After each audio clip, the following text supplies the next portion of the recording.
to commandeer the deployment?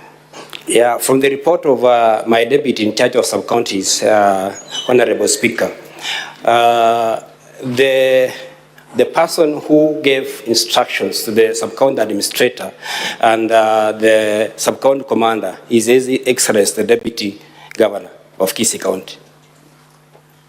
Is it your evidence or your statement the Deputy Governor directly commanded the commander to deploy the said officers? It is. Now, David, there was a clip that was played yesterday, the clip in regard to the arrest of Ruben Monda. If we could have it up kindly.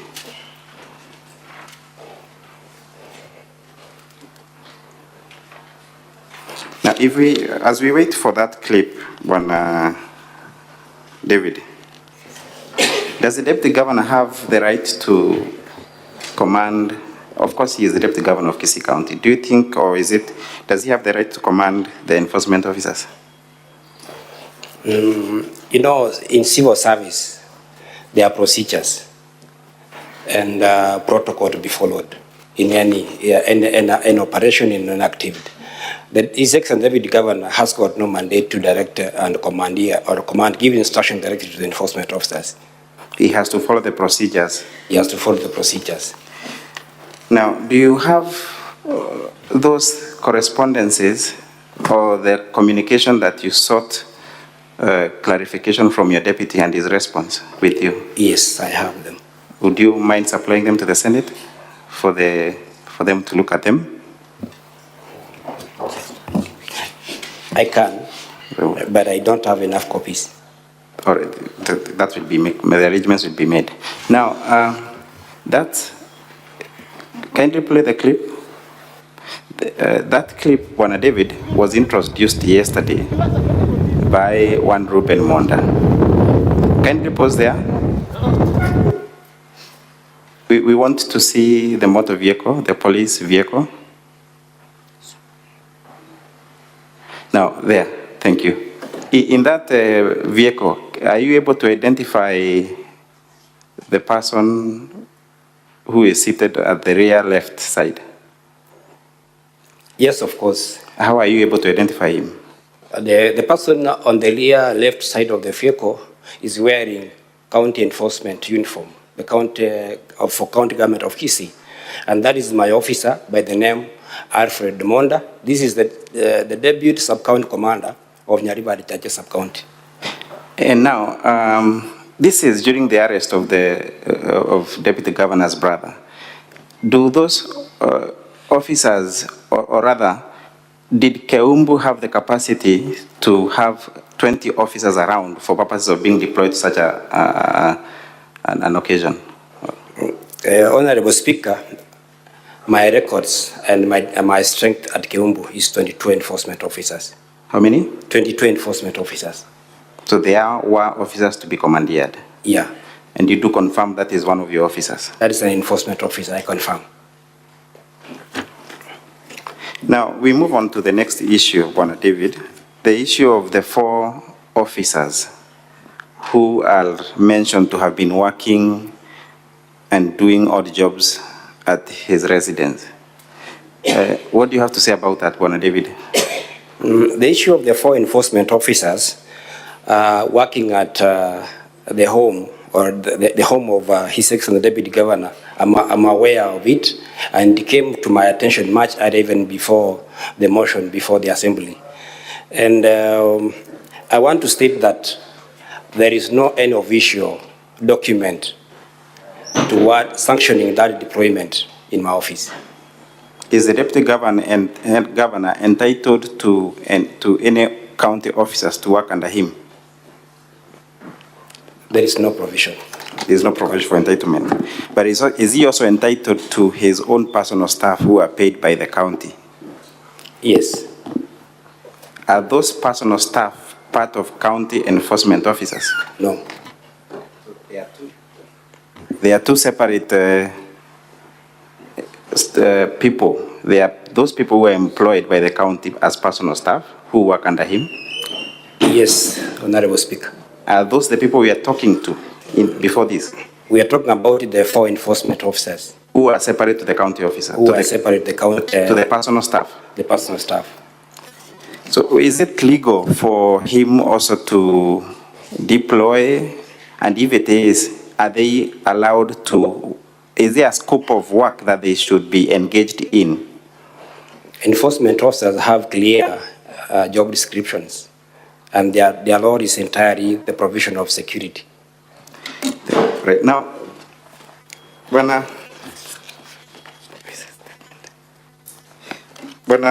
David, before I cede my few minutes to my colleague, Mr. Mutuma, I want to make reference to the county government document. Honorable members, the county government document at page 313.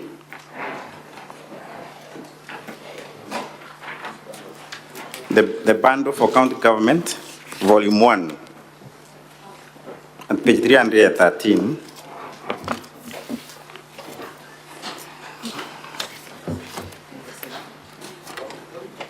That is a statement that you did the county assembly, Bwana David Hagai, correct? Yes. And you stated that it came to your knowledge during the impeachment. Yes, I confirm. I just want you to clear the air why it came to your knowledge during the impeachment. Yeah, as usual, any other operations regarding or concerning enforcement officers, the officers need to report to my office, and we have a WhatsApp report, a WhatsApp wall, where all other occurrences are recorded into. But as pertains to this incident of 20th December, I want to state that there was no information to my office, and that is not usual. Thank you. Honorable Speaker, I also want to request that we play the video where there was the witness who left yesterday evening, Ruben Monda, was actually addressing the media. Kindly.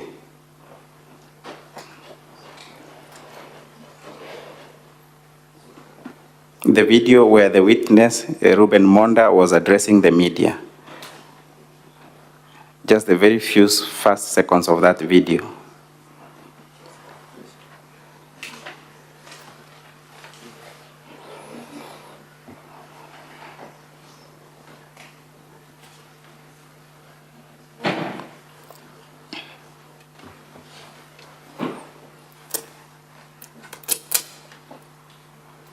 And this video is actually speaking in the Kisii language. Governor wa county ya Kisii, Daktari Robert Monda, nigo enyorete ase ensanano enene na mumuro mwabo Ruben Monda, igoro yogotwa kwemete ase nsemo ya kerera.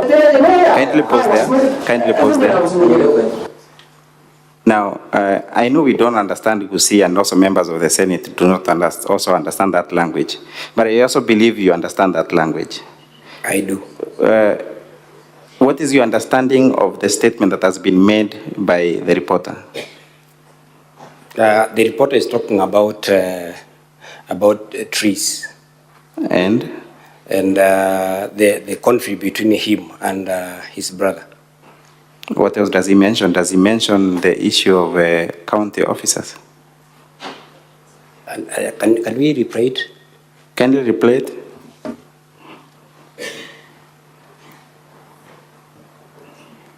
Kindly replay the clip.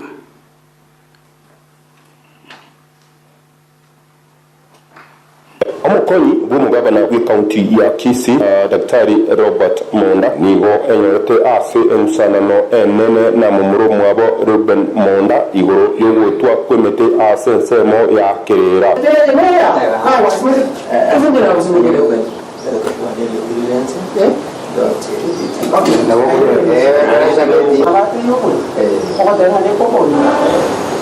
Yukuna nugote kurura litoka mata abantu baruga ngomwa akumwaka muone lero na ndio kwa sumwa dura polisi ya na sumwa ka juice nigachite nyuma y'umuroyo mwabo Ruben Monda kogenda kuna chimeta sense meyo ase agotebuna atabukirite abantu abange abasigari abayiga be serikali naboyigo abasigari be county bagocha kumusagana na kumira bageta seni yego taseni kya Kiumbu. Kindly pause the clip. What is your understanding of that video, Bwana Director? Honorable Speaker, I can see this first person here, and there's a reporter. The person at the revision is not talking about enforcement officers or county staff. The person who's talking about enforcement officers is the narrator of the story. Okay. That the complainant is complaining about his arrest using police officers and enforcement officers. Now, thank you, Bwana David. This clip was interpreted yesterday, and I invite the House to also have a look at it independently. Now, I want to cede my few minutes to Mr. Mutuma to guide you through.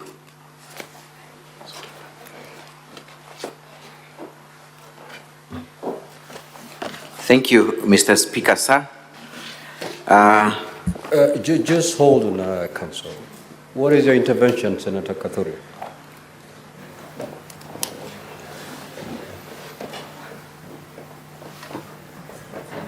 Honorable Speaker, because I'm participating in these matters and judge in this quasi-judicial court. Yesterday, we were privileged to get a very good interpreter who was neutral, and he could interpret the language nicely.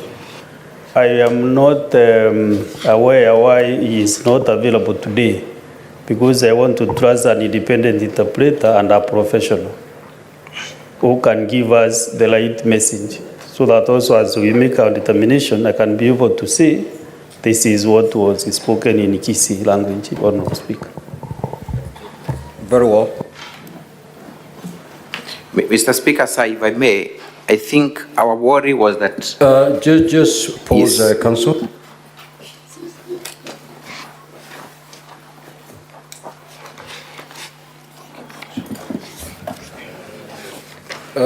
Council, we would wish to be guided by an independent interpreter on the content of that video, not to the understanding of your witness. Thank you, Mr. Speaker, sir. Our worry was that the interpreter, the very specific one who came yesterday, misrepresented the version. So if we can have a different one, that would be most obliged, because we seem to be having two different versions of the same story.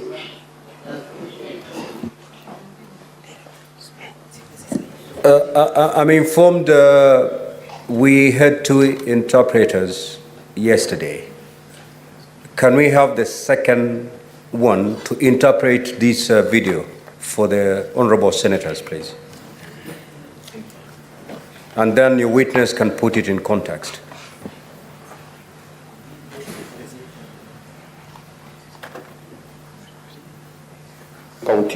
So, Council, let me just get you correctly.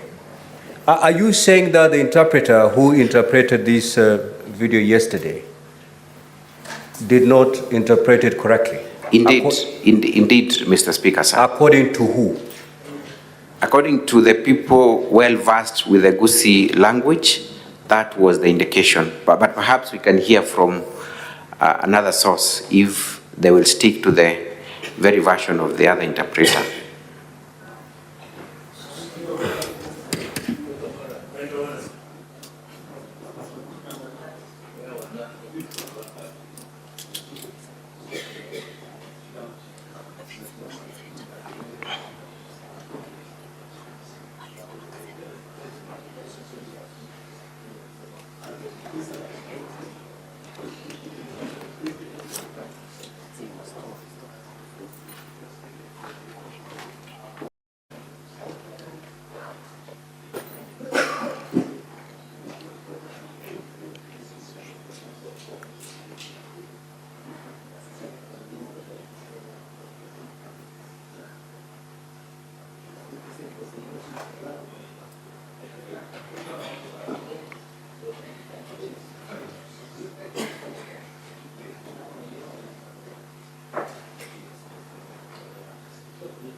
Now, Council, allow the video to play and then let us get the interpretation. Thereafter, you may take on your, but yes, Council for Deputy Governor. Thank you very much, Mr. Speaker, sir. We have an objection to that, Mr. Speaker, sir. And our objection is in the sense that we will be going in circles. You will recall, Mr. Speaker, sir, that the interpreter did an interpretation initially. Objections were raised by members of the Senate saying that interpretation was not correct. The interpreter was then given a second chance to interpret, and the whole process went to the end. The honorable members who had raised an objection and who understood Kisii did not raise an objection. Neither did the councils for the county assembly. Now, to ask for the third time of interpretation will not be designed to get the proper interpretation, but designed to get the interpretation that the county assembly councils want. It is not intended to know the exact position, but rather the position that they would rather. And for that reason, Mr. Speaker, sir, we contend on our part that the interpretation has been adequately supplied, and there is no point in wasting time and spending time in hunting out for the type of interpretation that the county councils want. Very well, Council for the County Assembly. There was an interpreter who did the interpretation yesterday. Is that correct? Indeed, Mr. Speaker, sir. And therefore, as the team from the County Assembly, you were adequately covered in terms of the interpretation that was done yesterday. Mr. Speaker, sir, none of the council is versed with the Kisii language. So at the moment, it was not brought to our attention that the interpretation was not correct. Thereafter, that information came to our knowledge. It's only fair that we give another interpreter an opportunity to do that. I do not see, Mr. Speaker, sir, any prejudice that will be suffered by the team representing the Deputy Governor. Council for the County Assembly. Yes, Mr. Speaker, sir. We cannot have several versions of the interpretation. An interpreter is an interpreter. If this video was given its true interpretation yesterday, the matter rests. Most obliged, Mr. Speaker, sir, but then I will also urge you, once you retreat to consider this matter in camera, you can have your own consideration based on senators who are well versed with the language. I stand guided. Good. So then just proceed with your witness. We do not have to hear another version. Thank you. Of Kisii language. Kisii language is one. Honorable Nyoka, Kisii language is one. Or do we have several versions of Kisii language? Mr. Speaker, Kisii language is one. The interpretation that was given made me understand I didn't see any contradiction. Very well. And I wasn't misguided. Thank you. Proceed with your witness. Thank you, Mr. Speaker, sir. Mr. Hagai, do you have any personal interest? I'm not sure whether I can be heard, Mr. Speaker, sir. Only power the council's microphone. Thank you, Mr. Speaker, sir. Mr. Hagai, I still feel it's quite low. Mr. Speaker, sir, Mr. Witness, do you have any personal or ulterior interest in these proceedings? No. You do not. Have you been coerced, influenced, or persuaded to take a certain stand towards the deployment of the officers that you are alleging were deployed on 20th of December? Not at all. You have not. When did you receive the summons from Senate?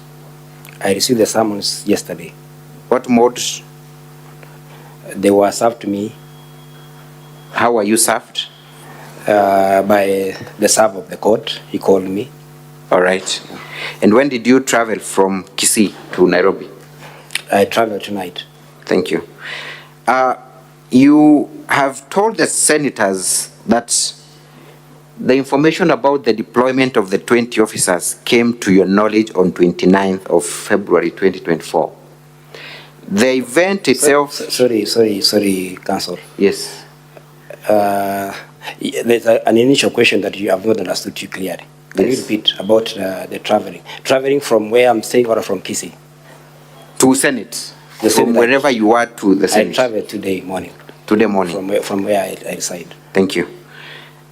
You have indicated that the information about the deployment of the 20 officers to the deputy governor's home to arrest his brother came to your knowledge on 29th of February 2024, correct? Yes. The event itself took place on 20th of December 2023. Yes. 2 months apart. Correct. Now, as the head of this department, how is it that 20 officers would be deployed, taken from your department to a private assignment without your knowledge? Doesn't that mean that you are ineptitude, that you are not in charge of this department? No, not at all. You see, this is an occurrence which is happening at the home of the deputy governor. And I'm learning it at the assembly when the motion is being tabled.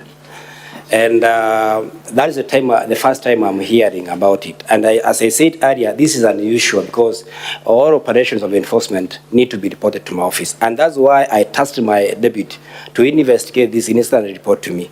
And in the report the deputy gave me, he said the reason why the sub-county administrator and the sub-county commander did not report is not very clear. And we have initiated disciplinary procedures against those officers. So is it an issue of lack of diligence or competence from your part, or there was deliberate effort to conceal that occurrence? I believe there could be deliberate effort to block us from getting the information. Thank you. You have also indicated that you've conducted preliminary investigations and there is a preliminary report to that effect. Yes. Are you able to tell the Honorable House the names of the 4 officers that you're claiming are assigned at the deputy governor's office doing odd jobs? What are their names? I can confirm that the 4 officers are there, and these officers work in a regular basis. After 2 weeks, they are being replaced, and they are deployed from. Are you able to tell us the names of those officers? Yes. Kindly go ahead. All of them? The 4 officers. I have said the sub-county has 22 enforcement officers, and the duty roster is being done after a period of 2 or 1 or 2 weeks. So they keep on rotating. So are you able to tell the names or you're not able to? For now, I can't because the investigation is ongoing. And the 20 officers, are you able to identify, apart from the commander? Yes. Are you able to identify the 20? Yes, yes. Are you able to supply the names? Yes. Are you able to supply the names now? Then now, because they're not typed. They're not typed, but you have their names. I have the names. Thank you. That's all for this witness, Mr. Speaker, sir. Counsel for the Deputy Governor, your witness.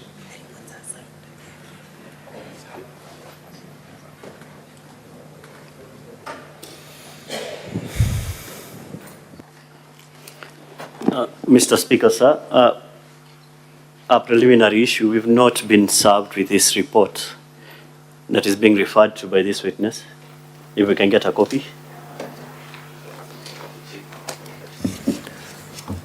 Counsel for the County Assembly, can you make available the copy of the report you're referring to?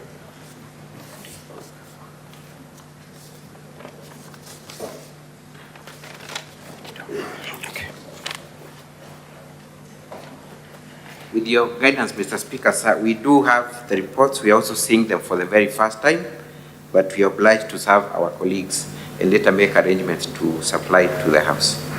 Very well. Thank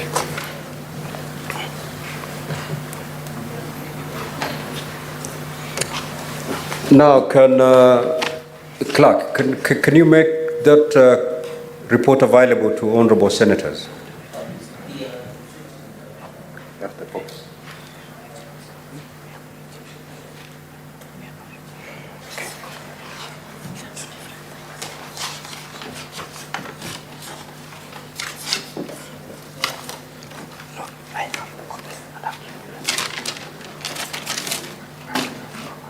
Proceed, Counsel.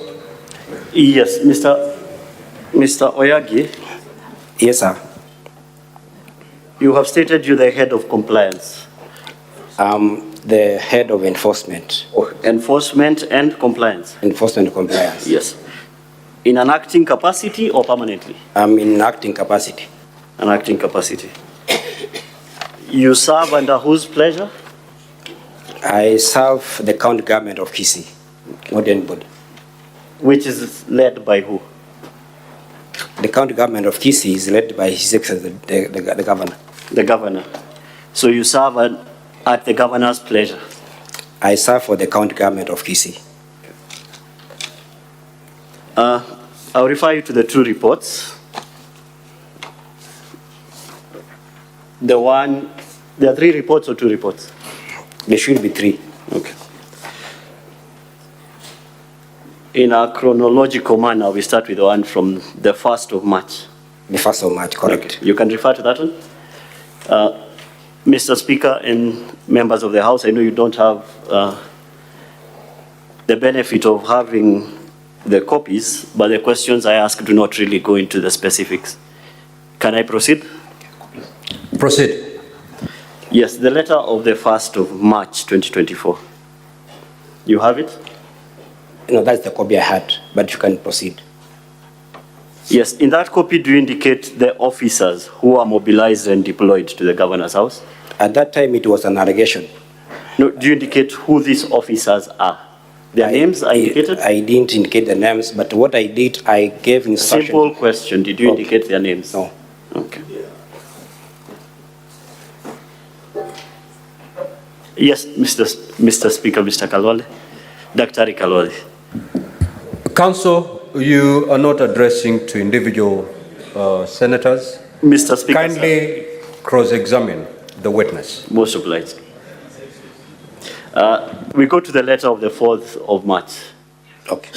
Does it indicate the 20 officers who are mobilized and deployed to the deputy governor's house? It does not indicate, but it indicates that the officers are those who are attached to the Nairobi sub-county. Does it indicate that letter?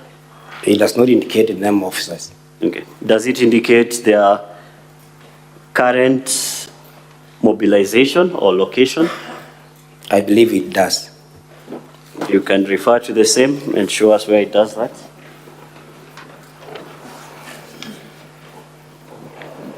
The author of this letter says, indeed, on 20th December 2023, our enforcement officers, about 20, were mobilized and deployed to His Excellency Deputy Governor's home, led by the sub-county administrator. And this sub-county administrator is for Nairobi Chache sub-county. Yes, but does it say the 20 officers were actually from his unit? Does it say that? The officer who is bringing this letter... No, it's a simple question. Does it say that, yes or no? It's in charge of the sub-counties. Does it say these officers are from his sub-county? That is the question. No, nothing more. Honorable Speaker, the author of this letter is not a sub-county. It's either witness. You know, the very simple questions there that attract either yes or a no. Yes.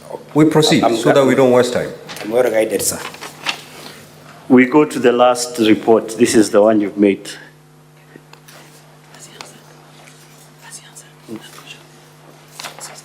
Yes, so from that letter, is that a yes or no? Does it indicate where they're deployed? No, it doesn't. Okay. We go to the report of the 8th of March. Does it indicate the officers? It does not indicate the name of officers. It does not indicate the name of the officers who are deployed on the 20th of December? It does not. It doesn't. It doesn't indicate the names of the officers who have been deployed at the deputy governor's house as you allege? It doesn't. Okay. So there's no way for this assembly to know that there are officers either deployed on the 20th of December or currently deployed at the deputy governor's house? The house is able to know because... Is there a way to identify them from your reports? I can supply the names. No. As we stand here, is there a way to identify them? No. Okay.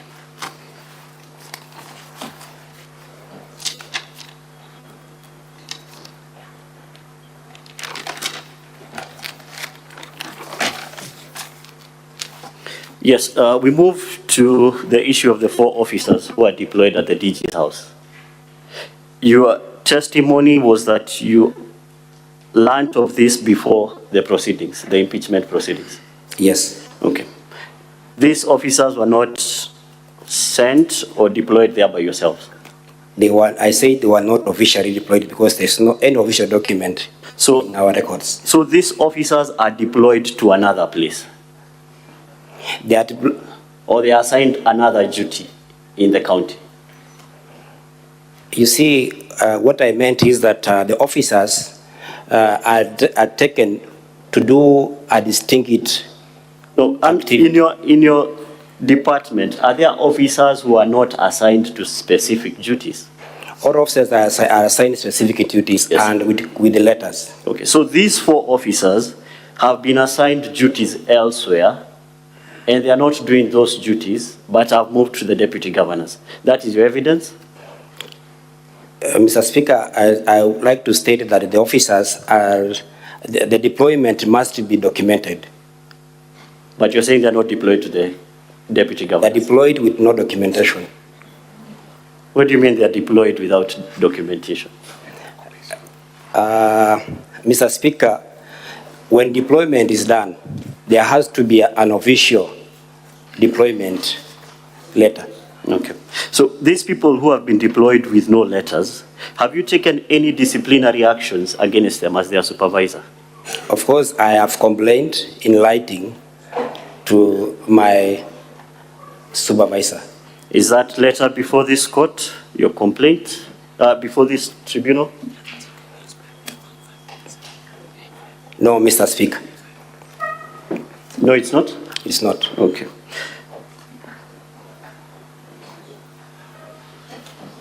So you said that about the allegations of deployment of 20 officers on the 20th of December. You only learned about it on the 29th of February. Exactly. Okay. So before that, were you aware of the motion again to impeach the deputy governor? The motion, I learned that after following the proceedings of the assembly. On 29th. Before that, you did not know anything about that? No. That there's a motion going on work in at the assembly. You did not know? I did not know. Did you hear about any public participation with regards to the charges that were facing the deputy governor? Mr. Speaker, I don't work at the assembly. No, I'm saying, did you hear, as a person living and working in Kisii County, did you hear about it? I heard there was a public participation, but I didn't bother to ask what was it about. You didn't know what it was about, yeah, even when it involved 20 of your officers, yeah, allegedly? My 20 of the officers, I learned it at the assembly. Okay. Thank you, Mr. Hagai. I'll cede my remaining time to Senior Counsel Kato Kigen. Thank you, Mr. Speaker. Thank you, Mr. Speaker. Good morning, Mr. Hagai. Good morning. Yes. Now, it is your testimony to this Senate that where you stand is that the officers, both who went the 20 and the ones who are deployed from your record, were not properly designated to do those respective things they did? Yes. Okay. And for purposes of making that contention to this Senate, you referred to a certain record, isn't it? Yeah. What was that record? The report that I got from my deputy. Okay. Now, when you say they were not deployed, is it a document or just a word of mouth from the ward admin, sub-ward admin? You know, the procedure of deployment. Just answer. Do you have a record of your deployments? Let me ask it like that. The record is not there. You don't have any record showing deployments? Nothing like that. Okay. Because they were not properly deployed. Okay. Do you have a record of all your enforcement officers? Yes, I have. And have you annexed it to any of your documents? Right now, no. No. Okay. So you do not have the record of the totality of your officers. Are those officers designated to do certain duties?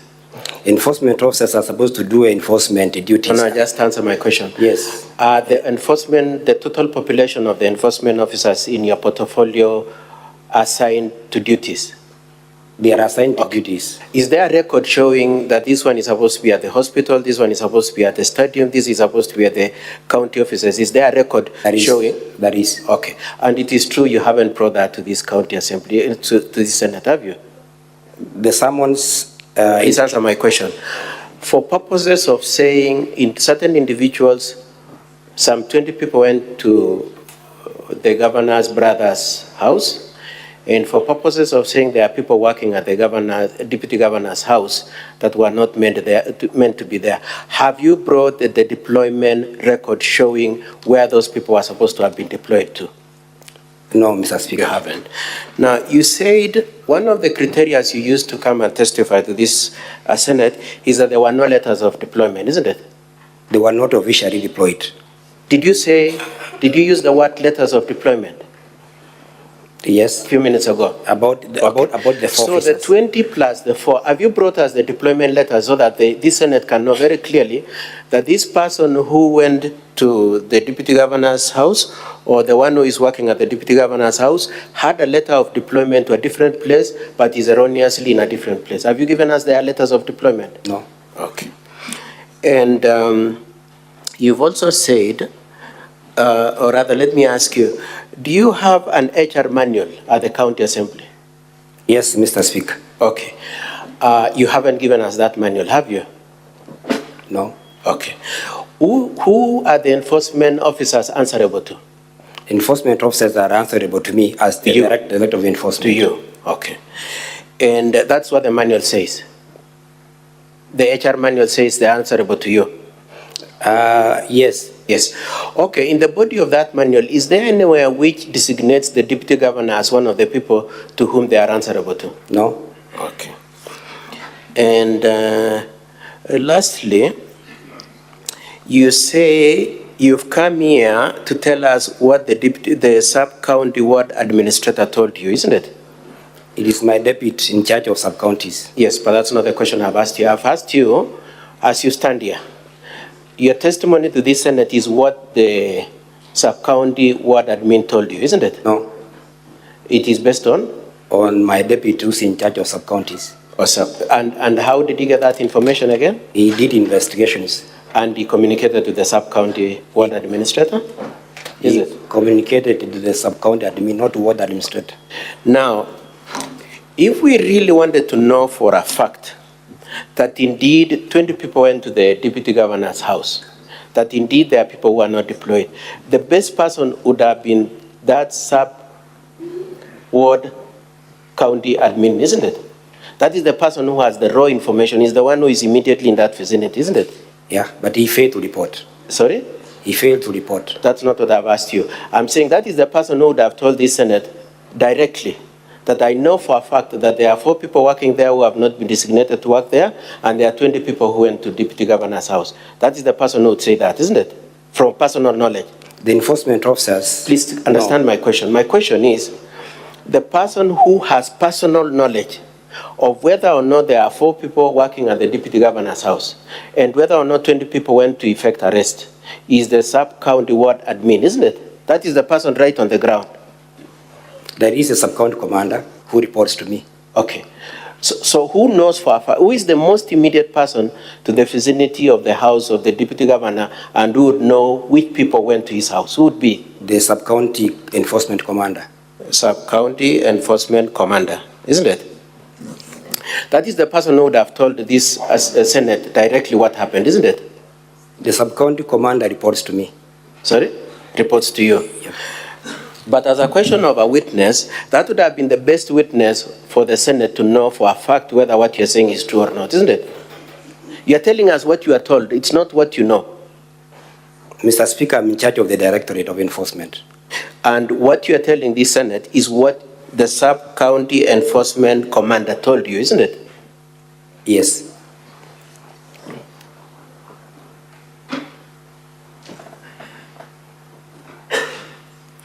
And I know my colleague, Mr. Mutuma, asked you whether you came here under coercion, whether you are threatened, whether, and so on and so forth. Why was it necessary to be careful about that? Why was it necessary that they take precaution that you do not be seen as a weaponized witness. Why was it necessary to do that? Mr. Speaker, Yes. I am in charge of... No, the just director of- asking, why defensive when nobody has made an accusation against you? Why is there that defensive sense that you might have been a weaponized witness? Why? I learned that my director of enforcement is implicated in this case. Okay.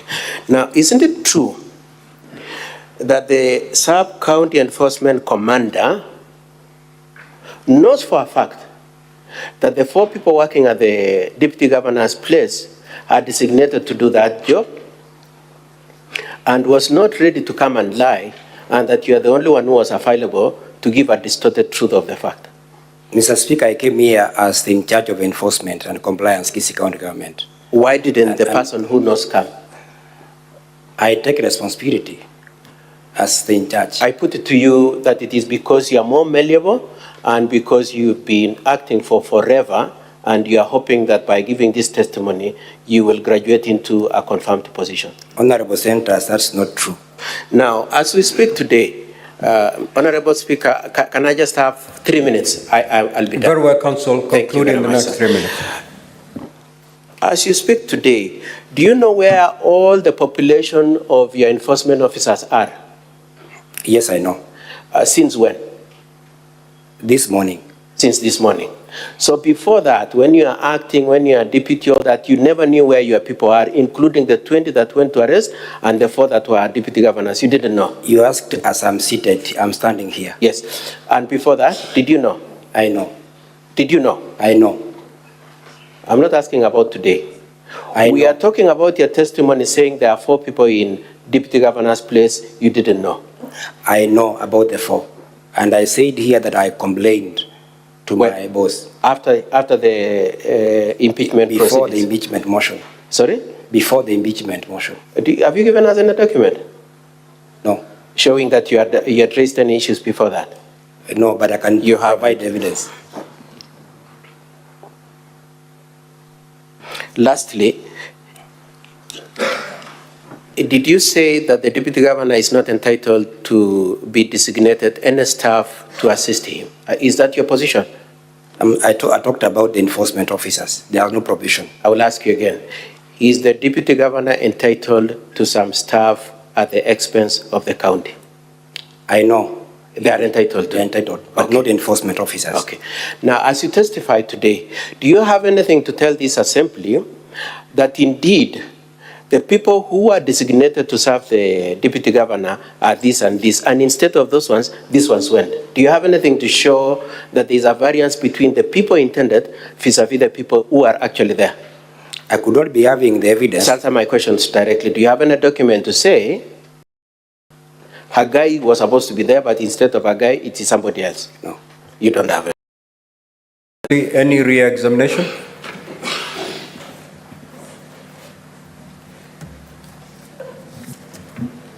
I'll be very brief, Honorable Speaker. David, you have been asked whether you have identified the personal staff of the Deputy Governor and your enforcement officers. The question is, do personal staff of the Governor, Deputy Governor, under your direct control? No.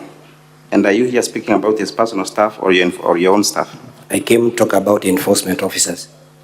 Now, you've also been asked whether you have brought a document complaining about the 4 officers, about the report that you forwarded to your boss, correct? Yeah. Do you have your complaint letter about the 4 officers? The complaint about the 4 officers, it was done immediately. I received office. And it was done before the impeachment? And it was done before the impeachment. Now, you've also been asked whether it is you who ought to have come here or it was your deputy director at the sub-county level. The question is, who complained at the county assembly level? I raised the complaint. You raised a complaint. Are you the author of the statement at the county assembly level? I am. Is it pursuant to that statement that you were summoned? That is true. Now, you've also been asked about whether you have brought documents or records about the deployment of the 20 enforcement officers and whether the employment letters for your officers. Now, when did you receive the summons? I received the summons yesterday. And when you received the summons, to your understanding, what were you coming to speak to? I was come and they talk about the deployment of the enforcement officers. And if you had enough time, would you supply those documents? Yes. You have also been asked whether the record, whether you have done the investigations correctly, correct? Yeah. And the question is, what did the preliminary investigations report reveal to you, to the extent that you're not able to mention the name of the 4 officers or the 20 enforcement officers this morning? The preliminary report indicates that it is true. 20 enforcement officers were mobilized and deployed to execute an operation. And about the four, are investigations complete? The investigations are on. They are ongoing. So are you able to reveal the names of the said enforcement officers at this juncture? I am able to reveal the names of all enforcement officers that are attached to Nyaribari sub-county. My question is, while investigations are ongoing, would you compromise the investigations by revealing the names of the officers at this point? No. Now, I believe you're a permanent and a pensionable employee of the county government, correct? Yes. So who is your employer? Kisii County Government. Were you recruited by the county government, the County Public Service Board? Yes. So who is do you serve under the mercy of the governor? No, I serve for the county government of Kisii. Now, you mentioned, or you have also been asked, the person who deployed the 20 enforcement officers, you correctly put was who? The sub-county administrator and the sub-county commander. Does the sub-county administrator have the mandate to deploy? No. And is that the reason why even your own deputy did not have the knowledge of it? Yes. That's what, my Honorable Speaker, I cede the witness to the members. Thank you. The witness may retire. Now we're going to move to hear the case of the deputy. Yes, Honorable Senator Kisii, what is your intervention? Thank you. Thank you very much, Speaker.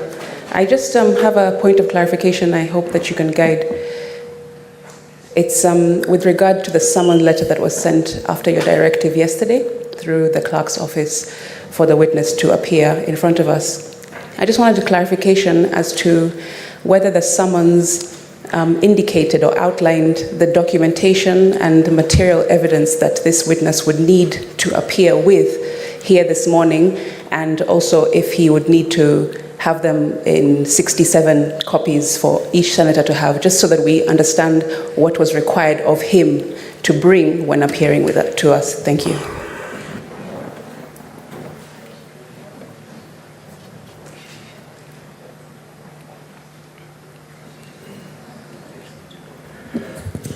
Could I get a copy of the summons so that we are very clear on the contents of the summons?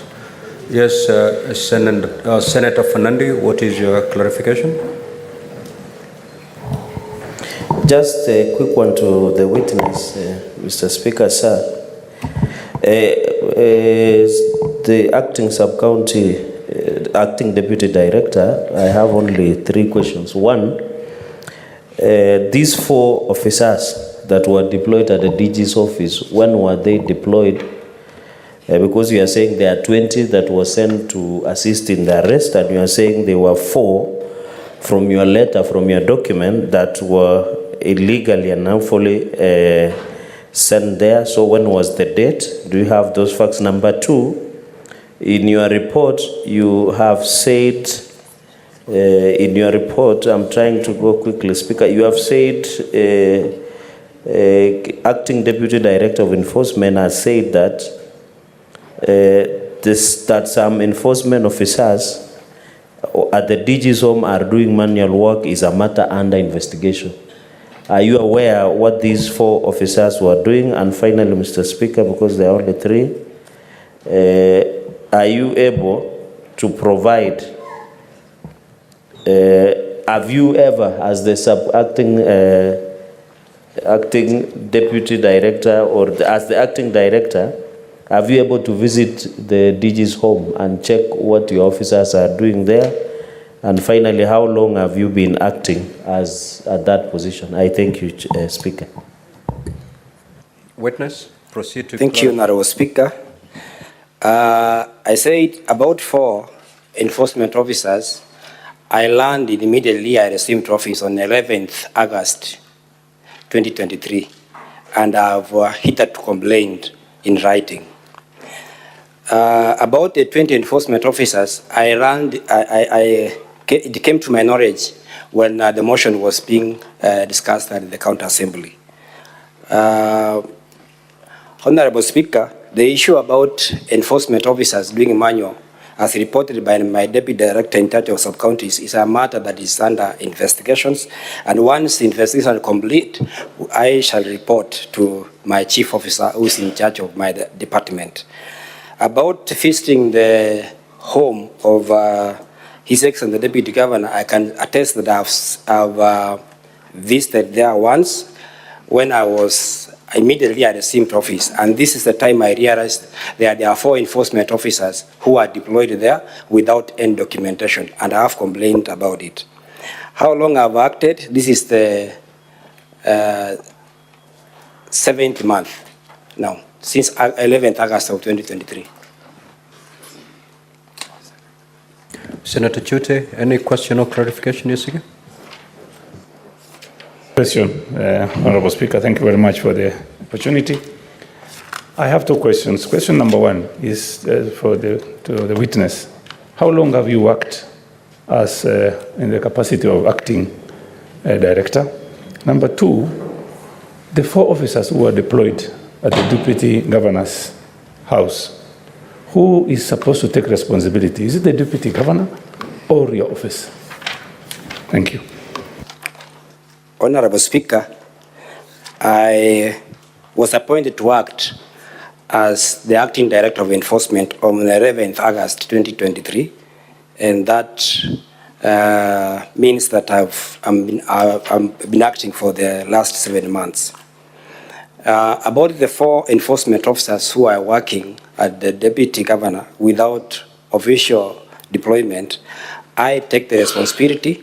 And I've said before this Senate that immediately I learned about this development, I wrote a complaint letter to the chief officer in charge, asking him to seek to take it up. Senator Enoch, what's your clarification?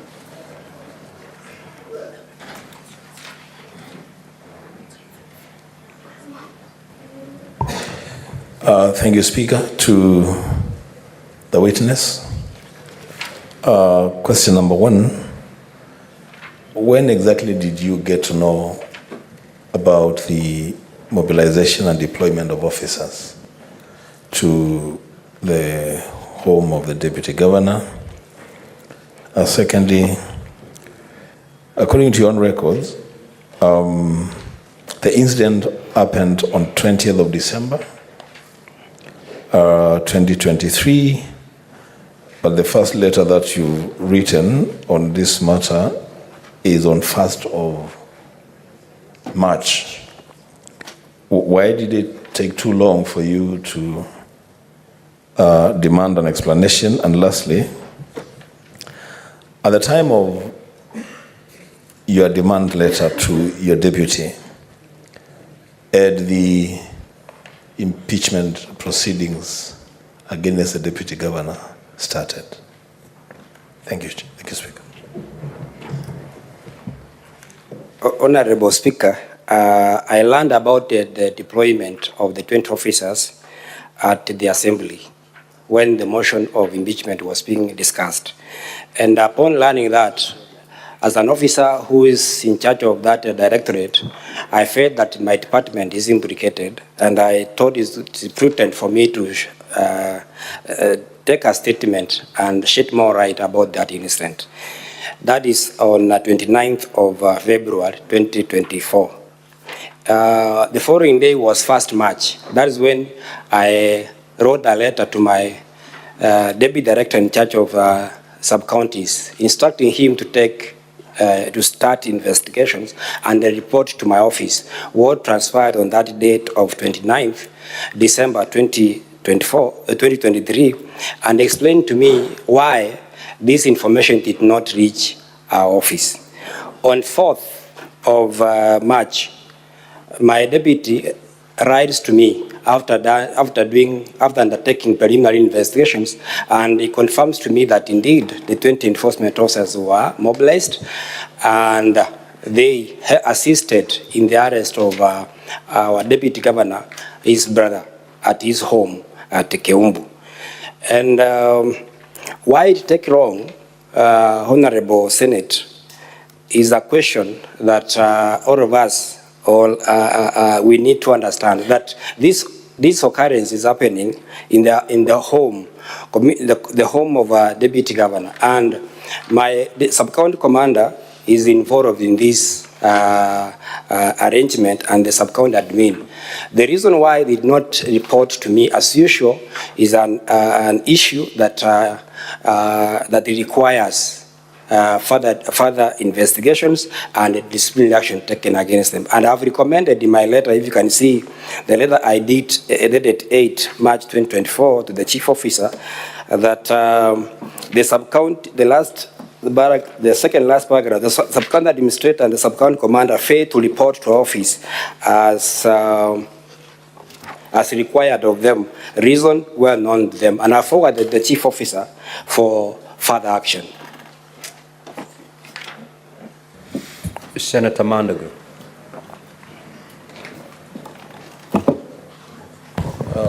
Thank you very much, Honorable Speaker. I would like to ask the witness, one, who is in charge of civil servants at the sub-county level? And two, what position did you serve before being appointed acting director of enforcement?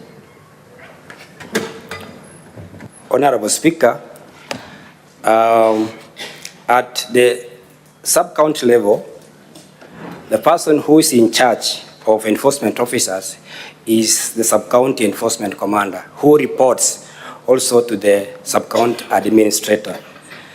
The sub-county commander reports to my office directly on matters of enforcement. Upon the position I held before I became the acting director of enforcement, I have been the deputy director of enforcement in charge of Kisii municipality.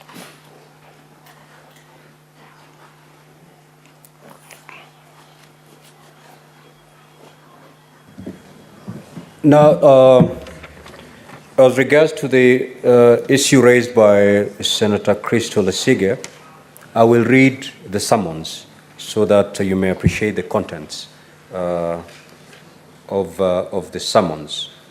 To Mr. David Hagai Oyagi, whereas pursuant to Article 181 of the Constitution and Section 33 of the County Governments Act 2012, on Thursday, the 29th of February 2024, the Kisii County Assembly approved a motion for removal from office by impeachment of Honorable Dr. Robert Onsare Monda, the Deputy Governor of Kisii County.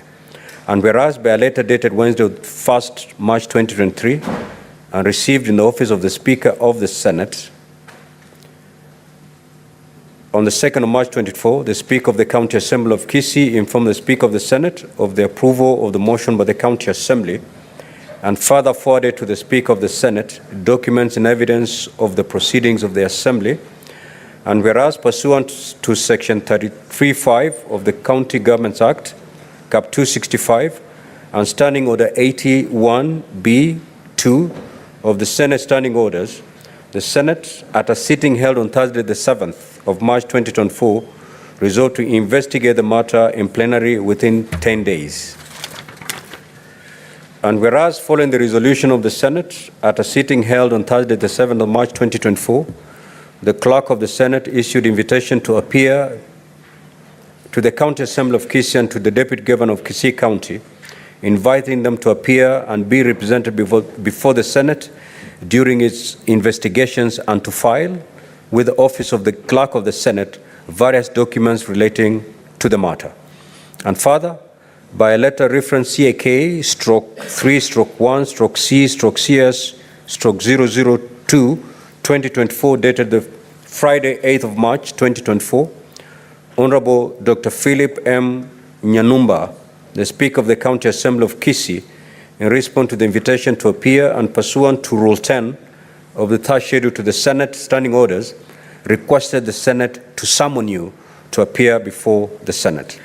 And further, whereas by the Speaker's ruling made during the hearing of the Senate on Wednesday, the 13th of March 2024, the Senate acceded to the request by Honorable Dr. Philip M. Nyanumba, the Speaker of the County Assembly of Kisii, on behalf of the County Assembly of Kisii. And whereas Article 125 of the Constitution, Sections 18 and 20 of the Parliamentary Powers and Privileges Act, Cap 6, and Rule 10 of the third schedule to the Senate Standing Orders, empower the Senate or its committees to summon any person to appear before it for purpose of giving evidence or providing information. Now, therefore, the Senate hereby summons you to appear before the Senate in person on Thursday, the 14th of March, 2024, at 2 p.m. at the Senate Chamber, Main Parliament Buildings, Nairobi, to do the following. 1, produce your appointment letter. 2, confirm if the persons who are said to be working in the Deputy Governor's home are officials in the county. Take note that should you fail to attend before the Senate on the date and time specified in this summons, or to produce the documentation required by the Senate may impose upon you a fine not exceeding 500,000 shillings, or may order for your arrest pursuant to sections 19.1 and 19.3 respectively of the Parliamentary Powers and Privileges Act, Cap 6, and 2, you shall also be guilty of an offense as stipulated under section 27.1A1 and 27.1C2 respectively of the Parliamentary Powers and Privileges Act, Cap 6, for which you shall be liable on conviction to a fine not exceeding 200,000 shillings, or to imprisonment for a term not exceeding 6 months, or to both such fine and imprisonment. Given under my hand for and on behalf of the Senate, this 13th day of March 2024. Signed by J.M. Nyegenye, CBS, Clerk of the Senate. Honorable Sige, I hope then that clarifies your issue. Proceed. Thank you very much, Speaker, for giving us that clarification. Yes, you mentioned the 2 items that he was required to appear for and with, and one is his appointment letter, as I've heard correctly, and to confirm about the officers that have been spoken about here. Thank you very much. Senator Christo. Senator Kavindu. Thank you, Mr. Speaker. When the witness was answering the question, he was asked by Senator Wambua, I think he contradicted himself, because when the lawyer was asking him questions, he said that he's aware of where his officers are all the time, every day. But this particular one, he said that he was not aware until when at the county assembly. Can you clarify that, Mr. Speaker? Proceed, witness. Thank you, Honorable Speaker. I want to say that it's true, I'm aware all the time where my enforcement officers are. But in this particular case is an unusual one, whereby enforcement officers are mobilized, deployed, go and effect an arrest without any report to my office. And that is why when I learned of this, Honorable Speaker, I took an action of instructing my deputy to explain why this lapse of not reporting to my office. And the report that my deputy gave is that the sub-county administrator and the sub-county commander who are in charge of this operation failed to report, reason well known to them, and I have advised that action be taken against them. Senator Kaduri.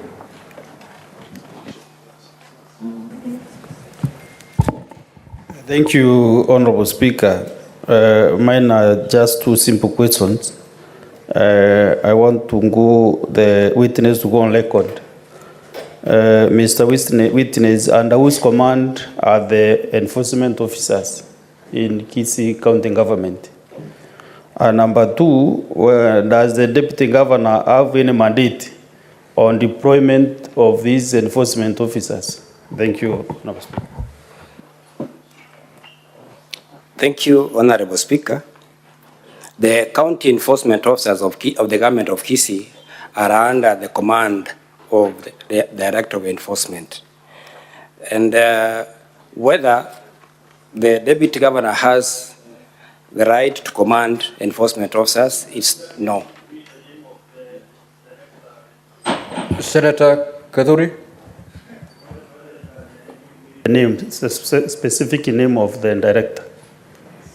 Proceed, witness. Honorable Speaker, the Director of Enforcement is the witness standing before this Senate, and I'm acting in that capacity. And my name is David Hagai Oyagi. I'm in charge of the enforcement officers. Senator Wamatinga. Thank you very much, Mr. Speaker, for the opportunity. Could the witness kindly tell us, before he became the deputy, what he was doing? And secondly, whether there's a routine duty roster? And thirdly, when there is a crisis, how they allocate the duties and who sits in that meeting? Thank you, Speaker. Proceed. Honorable Speaker, before I joined, I assumed office of the Director of Enforcement. As the acting director, I was the deputy director, but in charge of the municipality. And about the deployment and how we react, normally in these operations, if there's an incident happening at the sub-county level, the person who's in charge of those officers is the sub-county enforcement commander, who reports to director's office directly, or through the deputy director of enforcement in charge of sub-counties. And once the office is aware, we take charge of that activity and we monitor closely so that we can be able to report accordingly. Senator Manzo. Now, in this particular activity, whereby there was an arrest and there was 20 officers, did you direct it? Did you sanction it? Honorable Speaker, I want to respond by saying that this particular case or incident happening on 29th of December 2023, I didn't sanction it. I was not aware about it. Actually, as I've said in this house, is that I learned it at the assembly. And that's why when it came to my knowledge that one of the reasons that Honorable Deputy Governor is being impeached on is the issue of deployment of the 20 enforcement officers to arrest his brother. Senator Bone. Thank you, Mr. Speaker. Mr. Speaker, my clarification arises from the assertion by the counsel for the DG that the witness serves at the pleasure of the governor of Kisii. Mr. Speaker, the County Government Act, Section 35, gives the governor the responsibility to form and appoint, with the approval of the county assembly, the county executive committee. The same act, in section 59, gives the power of appointment of the rest of the staff to the county public service board, which appointed the witness. So, my clarification is, in view of this provision, is the counsel of the defendant going to be magnanimous enough to come and rescind that statement so that it is not in record that this witness serves at the pleasure of the governor of Kisii and that he is appearing this morning purely to converse, to be confirmed in his acting capacity? Thank you, Mr. Speaker. Counsel for DJ.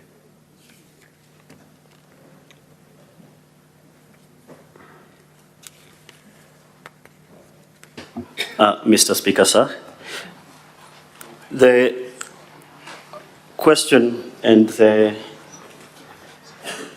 fact that the witness acts in an acting capacity was the reason for the contention that he acted under at the pleasure, not at the direction, at the pleasure of the governor, who will ultimately, following directions from the county public service board, be responsible ultimately to his final substantive appointment. Very well. We will allow the witness to retire and now proceed with the defense of the Deputy Governor. Counsel for Deputy Governor, it is now your time. Thank you, Mr. Speaker, sir. Our first witness is Mr. Joseph Misati.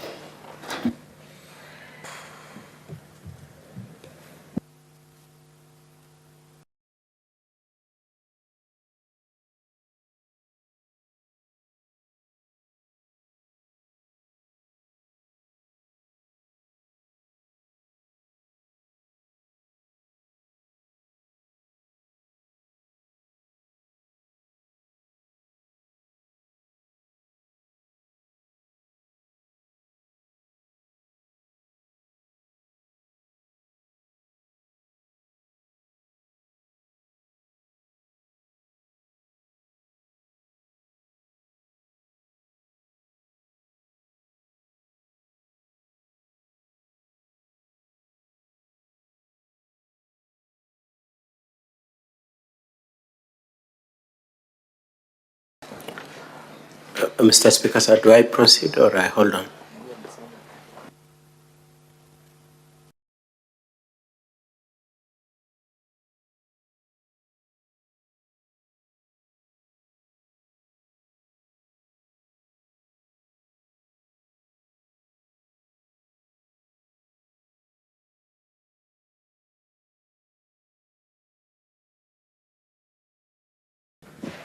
Now, counsel for the Deputy Governor, you have 4 hours to put your defense. Depending on how many witnesses you intend to call, you need them to work within those 4 hours. And we are going to adjourn at exactly 1 p.m. to reconvene at 2:30. So kindly have that in mind, that you have 4 hours within which to put your case forth. Proceed. Before my time starts running, Mr. It's already running. Could I request for 2 accommodations, Mr. Speaker, sir? You recall yesterday when we dealt with the first witness, we had a situation where the time tended to go out of hand because there was no limitation, both in terms of evidence in chief and cross-examination. Subsequently, we had a situation where you required of us to declare how much time we need in evidence in chief and cross-examination.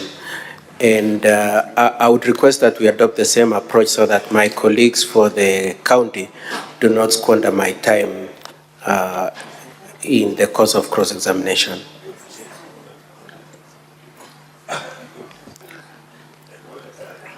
Now, Council, if we may adopt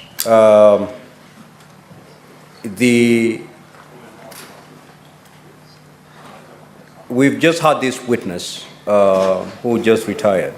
If you can be able to just adopt the time indication as we've observed with this witness, I think that would be a good guiding principle.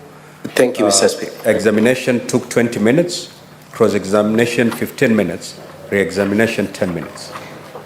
This witness is fairly substantive. I intend to use 30 minutes, but I will manage my time. So then, Council, let's agree this way, that your examination, evidence in chief, you'll do 30 minutes. Yes, thank you. Cross-examination then will take 15 minutes, re-examination 10 minutes. Thank you very much, Mr. Speaker, sir. Mr. Speaker, sir, if you may allow me, because you've given directions as to cross-examination.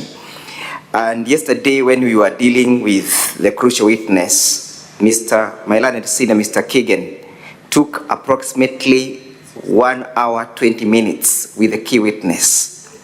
We may not be much interested with the witness that he has now just subpoenaed, but when it comes to the real culprit, we would request the Senate to relax the rules so that we are able to effectively bring out the fictitious story. Let's cross the bridge when we get there. Number two, Mr. Speaker, sir, perhaps our senior needs to put on record his appearance so that we may not have strangers. Mr. Speaker, sir, my name is Katwa Kigan, and the witness I'm calling is Mr. Misati, assisted by my office assistant, Mr. Sagini. And Mr. Speaker, sir, I thought you would require of my colleague to withdraw the use of the word culprit. That is unparliamentary, and therefore I order that to be expunged from the record. Thank you, Mr. Speaker, sir, and he has whispered an apology to me and I accept it.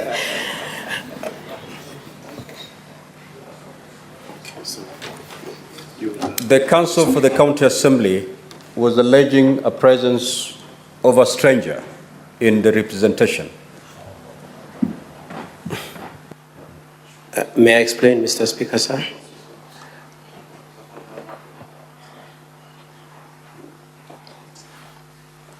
Counsel for the County Assembly, are you now comfortable?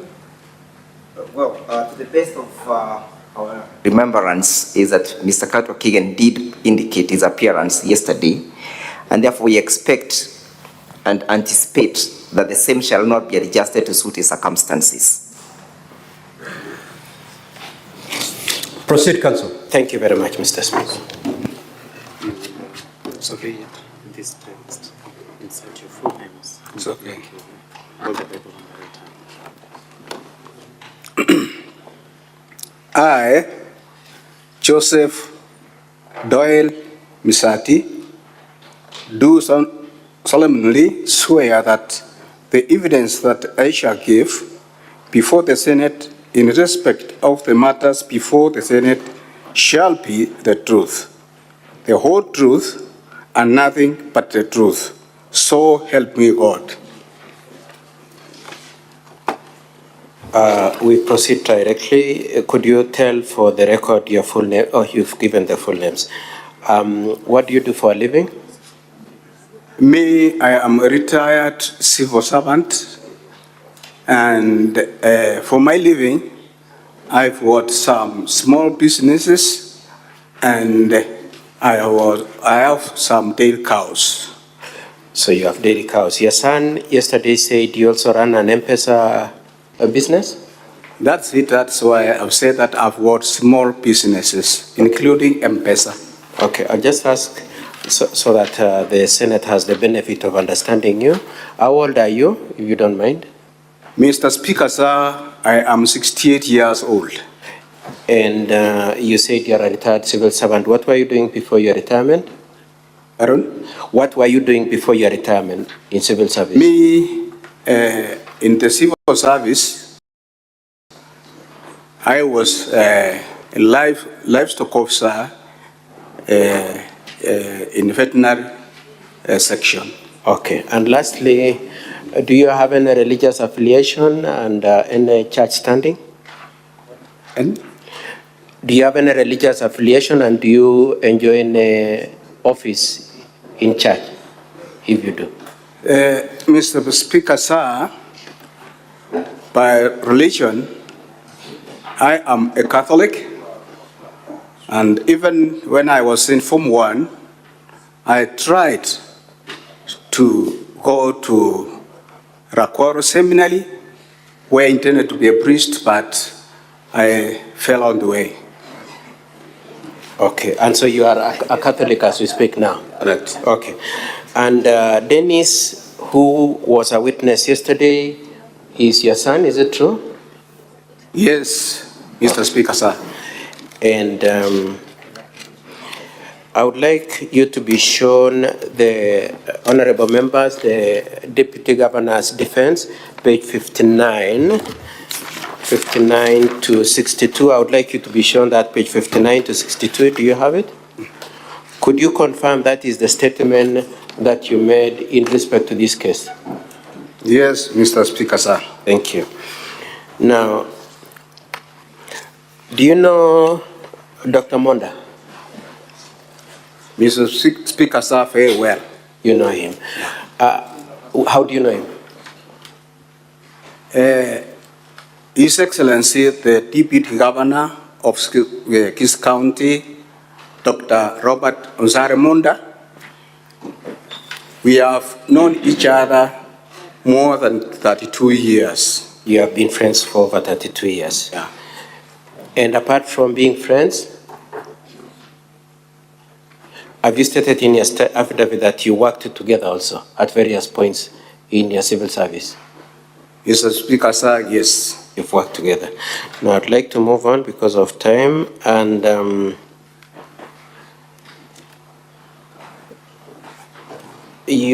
before we go into the details, yes, you are aware, you know what the Dr. Monda, your friend, has been accused of, being that he received a bribe from your son and that he threatened your son. You're aware of those allegations? The allegation, I don't, yes. You are aware? Yes, I do. You also heard what your son said in testimony, isn't it? Yes, Mr. Speaker. Okay, so let's start with the first thing that your son admitted. Is it true that indeed throughout the issues that this Senate is going to consider, whenever your son needed anything, he would tell you and then you would tell the Deputy Governor? No, please. Did the Deputy Governor have a direct conversation with Dennis? Mr. Speaker, sir, no. There's no point at the two of them spoke directly to each other, isn't it? It's me who do direct communication to His Excellency, the Deputy Governor. Okay. And number two, he also said that it is true that the two of you, having been friends, were exchanging favors in terms of money, stocks, and goodwill between the families. Is that correct? Over the 32 years? Mr. Speaker, sir, correct. Okay. He also said that he relocated from Nairobi to Kisii, to your home state. Is that correct? At a certain point in the year 2023? If I may explain, I say no. Mr. Speaker, sir, it is me who reallocated my son to move. True that he moved from Nairobi to Kisii sometime in the year 2023, isn't it? Somewhere 2023, and he came alone without his wife. Okay. And it is also true, as he says, that you assisted him to relocate? It is me who assisted him. To relocate? Yeah. How did you assist him? After he said he had been staying in Nairobi for more than 13 years, and there was little communication, me and my son. Now I decided, because I'm aging, I tried now to see how I can bring all my children together. Then I made an effort to look for him. Then somewhere between April and May, between April and May, I called him back to home. Mr. Misati, just let me manage because of time. Let me just manage what you're saying. So basically, it was whose idea was it for him to relocate? Pardon? Whose idea was it? Your idea or? It was my idea, Mr. It was Speaker, your idea, and you facilitated his relocation. Correct. Okay, let's move on then. Now he says that your testimony, both at the assembly and your testimony today, which is captured in your statement, is meant to cause him to lose his money. What do you have to say about that? About what? That you want him to lose. What you are doing is to frustrate him getting back his money. What do you have to say about that? That one, because I've not reached there, I don't know which money. Okay, okay, then you want us to deal with that? Yeah. Okay, I'll change my approach, then we come back. Let's then talk about the real issue that we are here about. Is it true that a certain sum of money was paid out to Dr. Monda on the 28th of May 2023? Mr. Speaker, yes. It is true. Could you tell this Senate, this Honorable Senate, how that money was remitted? Mr. Speaker, sir, on 28th of May 2023, as usual and as friends, it is me who made appointment to see His Excellency the Deputy Governor at his home. And when I went with my 3 sons to his home. And as we were seated, had some social discussion with His Excellency the Deputy Governor about 20 meters from where I left my sons. That's the time the TG told me that he had given me money somewhere in October, November 2022 after elections, 500 shillings. Now, he asked me whether I am in the position to refund his money. And in that connection, I told him, yes, I can try to refund the money. Then from my joint account with my wife, I transferred money from my account to His Excellency the Deputy Governor 73 times, and then 41,000, making 251. Now, because as we were discussing, he told me that he needs some money in cash. Then I told him now, because I don't have money in cash, what I'll do is to instruct my wife so that he can send money to my son, Dennis. And my wife did that by sending 250,000 in that process to go on to withdraw in the nearest market. But when we tried to get that money, it was late. And there was no shop which had that float. Therefore, I instructed my son to transfer that money to his Deputy Governor, to His Excellency the Deputy Governor, Dr. Monda. Okay. So I would like us to look at your statement and just to take the honorable senators through the payments, and I would like you to go to page 60, paragraph 11 of your statement, and I would like to correlate that with page 65 to 66, page 11 correlated with page 65 to 66.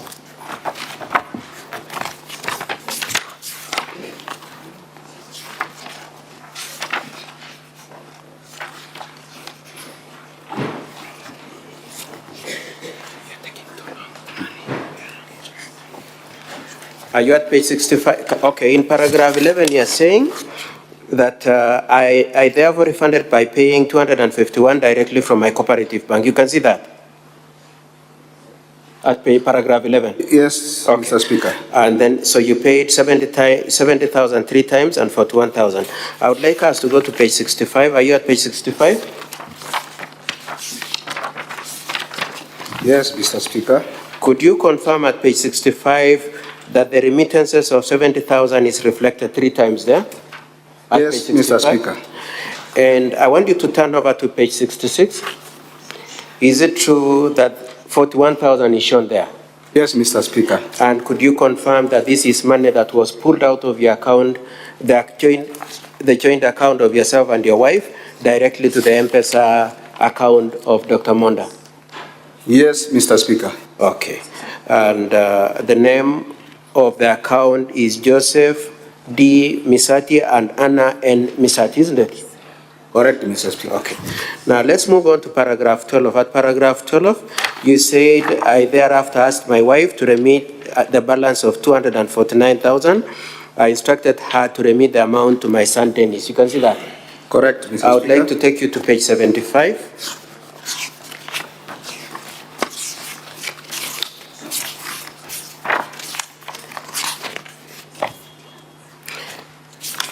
(75 to 88), and I want us to go specifically to page 87. Are you at page 87? Your wife's M-Pesa statement is page 75 to 88, honorable members, the DG's bundle. And I would like you to go to page 88 particularly. Are you there? Yes, Mr. Speaker. Could you confirm that between 2001 and 1941, between the hours 1944 and 2001, your wife remitted the sum of 50,000, 50,000, and 150,000 to Dennis Misati as he appears on the face of that M-Pesa? Yes, Mr. Speaker. Okay. And that constitutes a total of how much? 250,000, Mr. Speaker. 250,000. Now, what was the purpose of this remittance of the money? The purpose of this remittance to my son Dennis.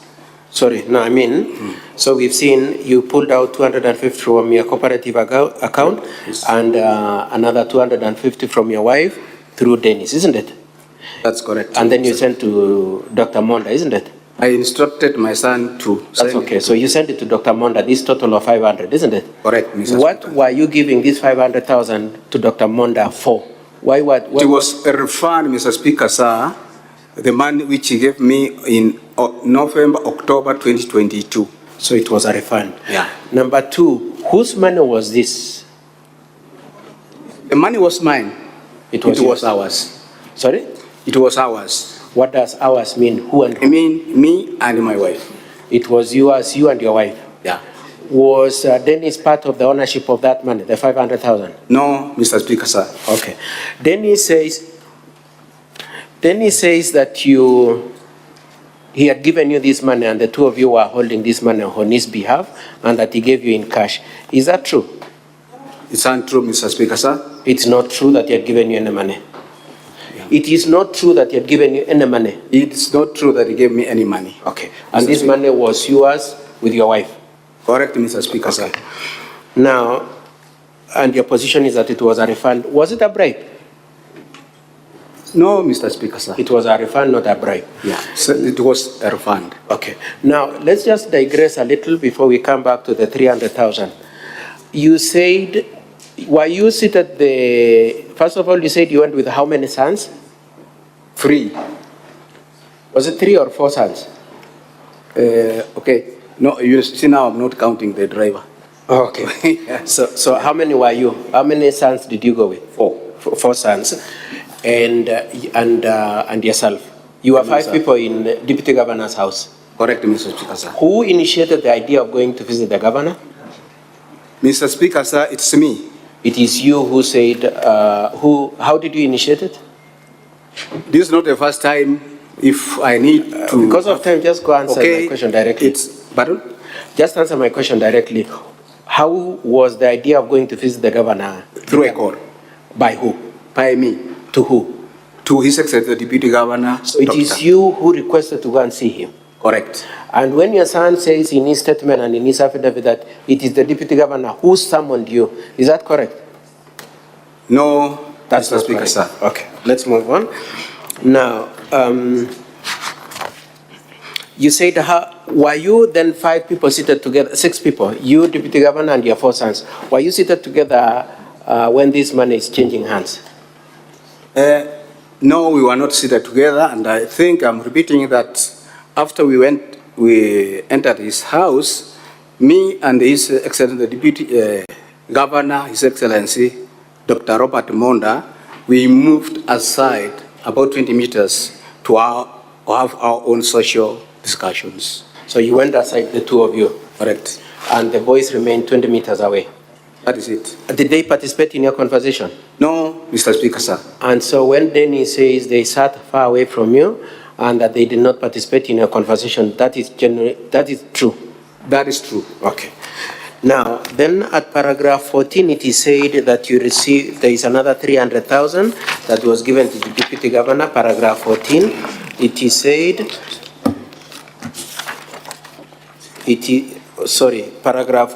Denny says there was another 300,000 that was given in cash. What do you have to say in respect to that 300,000? Mr. Speaker, sir, that's untrue, because if you look at my balance in the cooperative bank, I had more money if I were to give the 800 alleged. And I just want you to answer directly. Denny says you and him walked to the deputy governor's office at the stadium and handed over 300,000 in cash. That's what Denny says. You've seen that, isn't it? Yes. And my question is that true? Untrue, Mr. Speaker, sir. It's not true? It's not true. Okay. Did you ever give the deputy governor any 300,000 over and above the 500? Is there any other, apart from the 500 that we've seen, is there another 300,000 that you gave him? There is no anyway. I've given you the 300,000. As Denny says, okay. Now, I would like to move on to, at paragraph 16 to 17, it is said that this issue has been reported to EACC. You are aware of that contention that it has been reported to EACC, isn't it? No, Mr. Speaker, sir. You're not aware? I'm not aware. But you are aware that Denny says he has reported to EACC? Yeah, I have heard. You've heard from Dennis? Yeah. Now, the bank statement, the bank account from which the money was drawn is your cooperative bank account and your wife's M-Pesa account, isn't it? That's it. Has EACC summoned you to record a statement on that issue? No, Mr. Speaker, sir. They haven't, up to today? Up to today. Has your wife been summoned on this issue? No, please. Okay. Now, it is said also that Dennis wrote a demand letter for the payment. You saw that claim by Dennis, isn't it? A demand letter. I've not seen that letter. Just a minute. You are aware that Dennis says he wrote a demand letter to the deputy governor saying, give me back my 800,000. You saw that claim by Dennis, isn't it? That claim, yes. You saw that. Yeah. Is it true that you have ever seen a demand letter from Dennis? Pardon? Have you seen any letter demanding? No, Mr. Speaker, sir. You've not seen. It is said also by Dennis that threats were made at him. Dennis says the deputy governor threatened me. You've seen that? I have not seen that, Mr. Speaker. And I'm saying you are aware that Dennis says that you threatened him. Me? I threatened him? No. Or who? So Dennis says that the deputy governor threatened him, threatened Dennis. No, please. No, I'm saying, are you aware of that claim by Dennis? I'm aware. You are aware? Yes, please. Now, are you aware of any threat emanating from the deputy governor to Dennis? No, please. Okay. Now, he says that threat was communicated to you, that the deputy governor told you, go and tell Dennis to keep away, or because he's trying to climb a mountain he cannot climb. That's what he says, the words he used. Were you sent by the deputy governor at any time to communicate any threat to Dennis? No, Mr. Speaker, sir. So when Dennis says the deputy governor sent you, your position is that you were never sent with any such threat? I've never, Mr. Speaker, sir. Then it is also said that Dennis sold a saloon. Are you aware of any saloon that Dennis had and or sold? No, Mr. Speaker, sir. You are not aware. Now, because of time, I'll just be brief on this other issue of other assistance. Is it, you heard Dennis say that you have been assisting each other for long, and you've just already admitted that, isn't it? Correct, Mr. Speaker. Could you confirm that at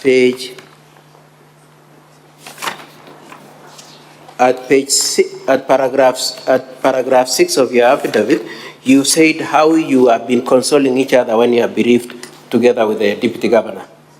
I'm just referring to the paragraph for the benefit of the honorable senators. Yes, Mr. Speaker, sir. And that specifically, Dr. Monda was there when you lost your mother, and you are there for him when he lost his daughter.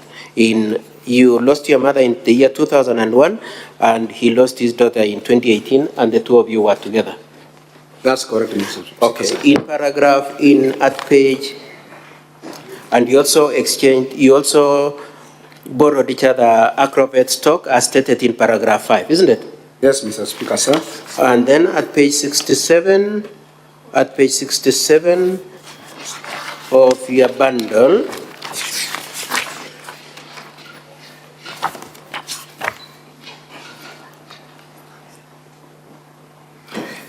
at paragraph 24, you said that in the month of January 2024, over time, you've borrowed a total sum of 600,000 from Dr. Monda for various purposes. Yeah, about 600,000 for my personal use. And that you've captured at page 68, 71, and 70, the various amounts. Correct. Okay. And then at page 117A, at page 117, you've shown there's another amount of 50,000. Could you go to 117? So the one we were just talking about at page 68, 71, and 70 was in the month of January 2024, isn't it? Yeah. And then at page 117A, you received another 50,000. Whom did you receive that 50,000 from? His Excellency, the Baron? Is it true that you received a sum of 50,000 in the year 2014 from Joyce Monda? Yes, Your Excellency. And who is Joyce Monda? Joyce Monda. Actually, Joyce Onsare, let's say Joyce Onsare. Yes, who is she? Is the wife of the Deputy Governor of Kisii. Okay. And what was the basis of this money? What was it? This is a usual transactions we have been making by borrowing, refunding, receiving, and refunding. Okay. Lastly, in terms of the favors you give each other, I would like you to look at page 108 to 117. Page 108 to 117 is the bank statement of one Leah Onsare. Can you see that? Yes. Page 108 to 117. Who is Leah Onsare? Leah Onsare. Leah Nyanjera Onsare. Who is she? Leah Nyanjera Onsare is the daughter of His Excellency, the Deputy Governor of Kisii. And is it at page 111, there is a sum of 200,000 from Joseph, Misati, and Anna. That is your joint account. There is money from, there is Joseph, Misati, Anna. You can see that? Yes. 200,000. Mr. Speaker, yes. Yes. Could you tell the court what was happening? Sorry, the Senate. What was happening there? This money, the DG he instructed me to send this man to his daughter. Why? As usual, we have been assisting each other. Yes. Then that day after, she was to refund. Sorry, she was to refund. Correct. Who needed the money? According to this. It is I was instructed by the DG to send money to his daughter. Who needed the money? Was it the DG or what is the position? The money was needed by his daughter. So the daughter needed money, and why wasn't the DG sending the money to his daughter? That one I cannot explain. You can't explain? Yeah. Okay. Now, Mr. Misati, just look at me. Did you see the Deputy Governor instructed you? Was he giving you instructions or he was requesting you? Okay, you know English. He requested me. So he wasn't instructing you? Not instructing, please. Okay. And lastly, I now was told I have 5 minutes. Lastly, you said that your son said you were lying. Unasema uongo ukikuja hapa. What do you have to say about that you are lying? That's, I can say that's not true. You're not lying. No, I love all my sons. Yes. I have 6 sons in total. Yes. And all of them except one. Yes. They have gone through, they are graduates, others have done masters. All your children are graduates, others are postgraduate already. Correct. Masters. And you love all of them? I love them equally. That's why you can also establish this. Yes. That's why I usually, when I want to go to some place, they accompany me. They take you with them because you are munapendana. That's it. And you relocated Dennis' wife from Nairobi?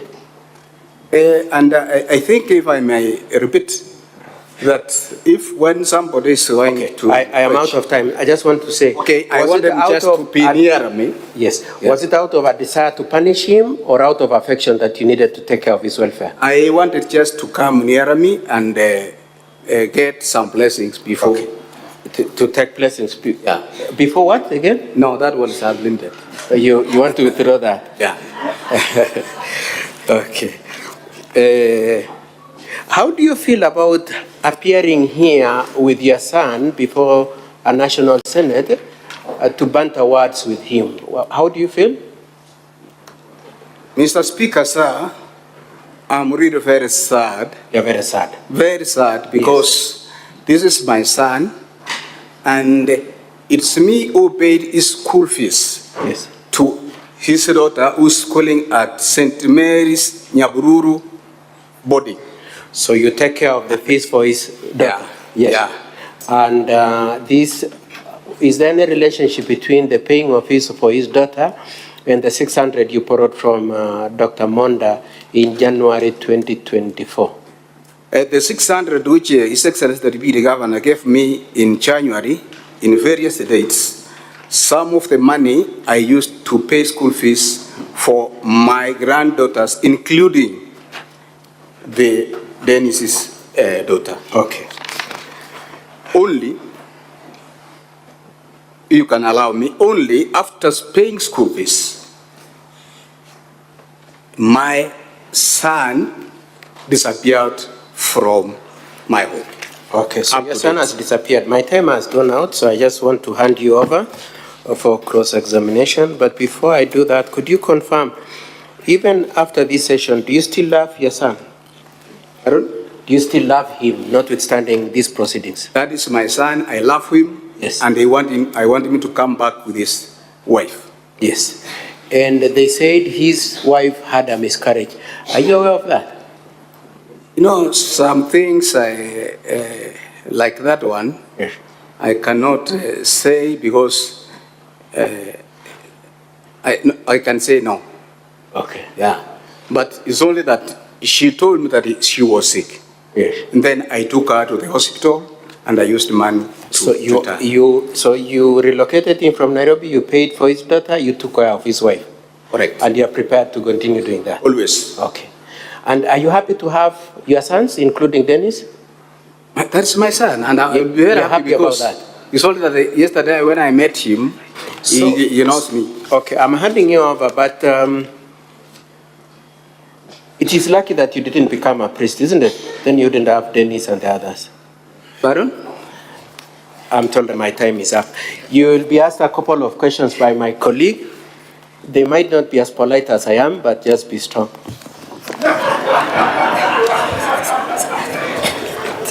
Honorable Senators, let us now have the council representing the County Assembly.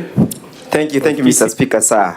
It's always a pleasure to listen to my senior, Mr. And council, you have 15 minutes. Yes, Mr. Mutua will take the witness.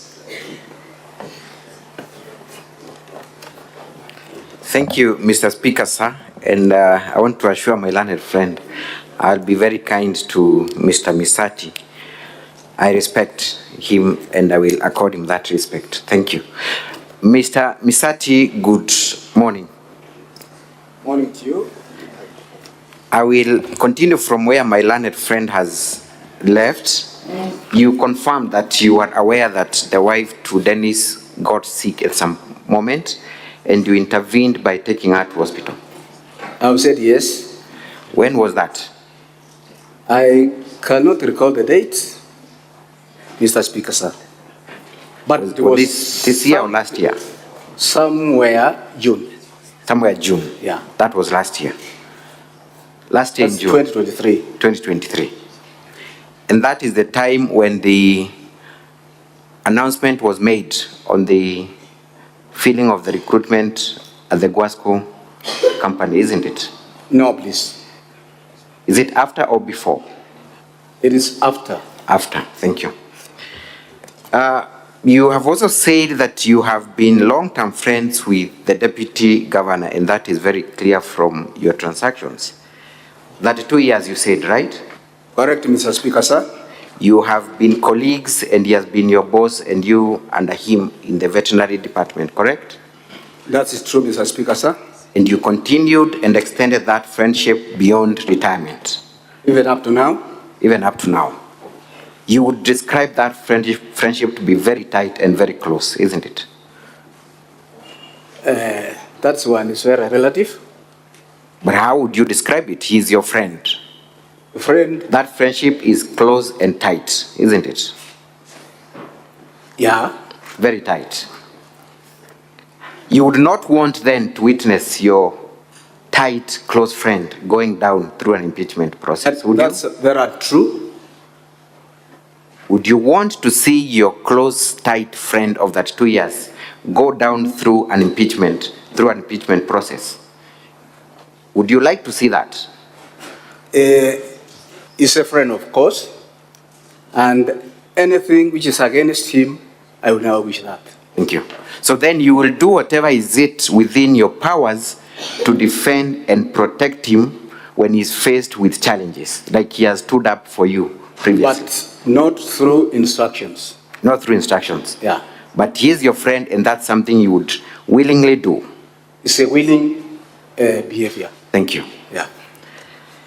You have also said that, and while I'm still at that, you have confirmed in your affidavit appearing at page 59 of the DG's response that you have been asking favors from each other, including seeking job opportunities for your children. Is that correct? Like any other person. But in this case, we are talking about you, not any other person. That's correct. That's correct. So you've been seeking those favors? Not always. Not always. Yeah. Specifically, in this case, you have deponed on affidavit that you did approach the deputy governor and ask him to assist in the employment of your son, Dennis Mokaya. That is your evidence, correct? That's true. That is true. Yes. So you're not disputing that you approached him and you promised to assist? I cannot dispute that one, Mr. Speaker, sir. Which position were you asking him to assist in the recruitment? Okay, somewhere in April 2023, there was an advert at Wasco, of which I saw it through the newspapers. And because I was trying to bring my son back home, and then I informed my son to go through the website and look for the application. So it was you who approached your son and notified him of a possible vacancy at Guasco? It is me who informed my son. Thank you. And subsequently you asked the deputy governor before shortlisting to assist in that recruitment? No, please.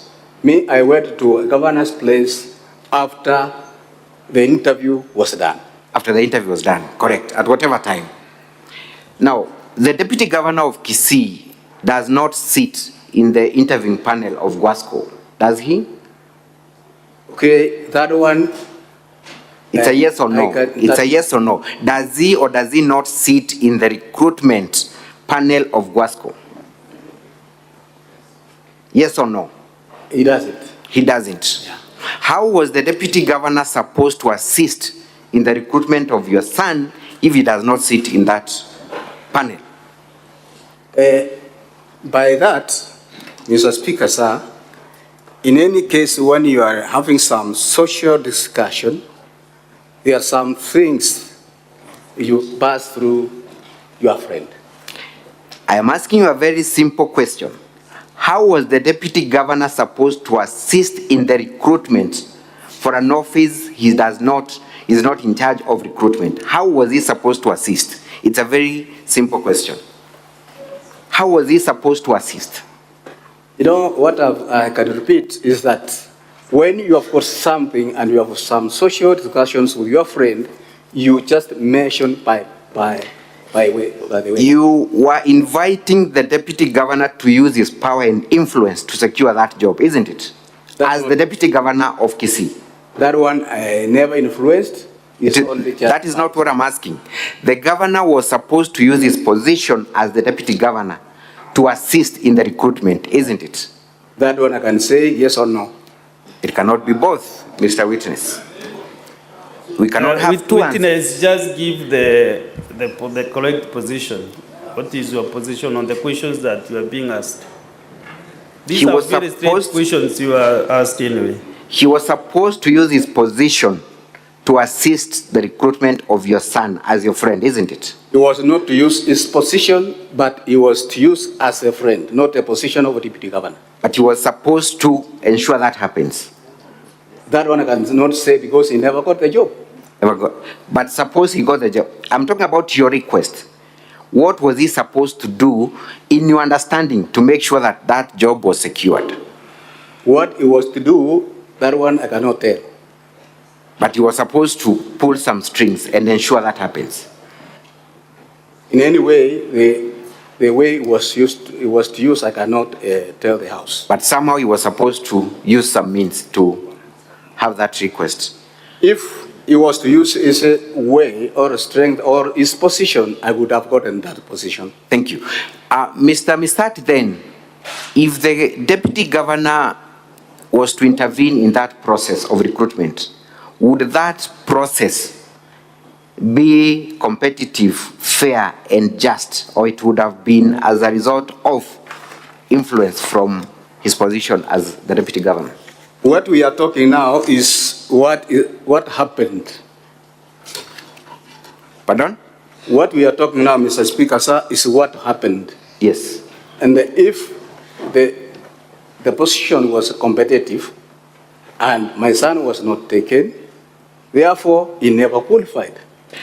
But the deputy governor was meant to influence the outcome based on your request, because you did not want any other person to get that job but your son, isn't it? But you know, influence very relative, Mr. Speaker, sir. I can say that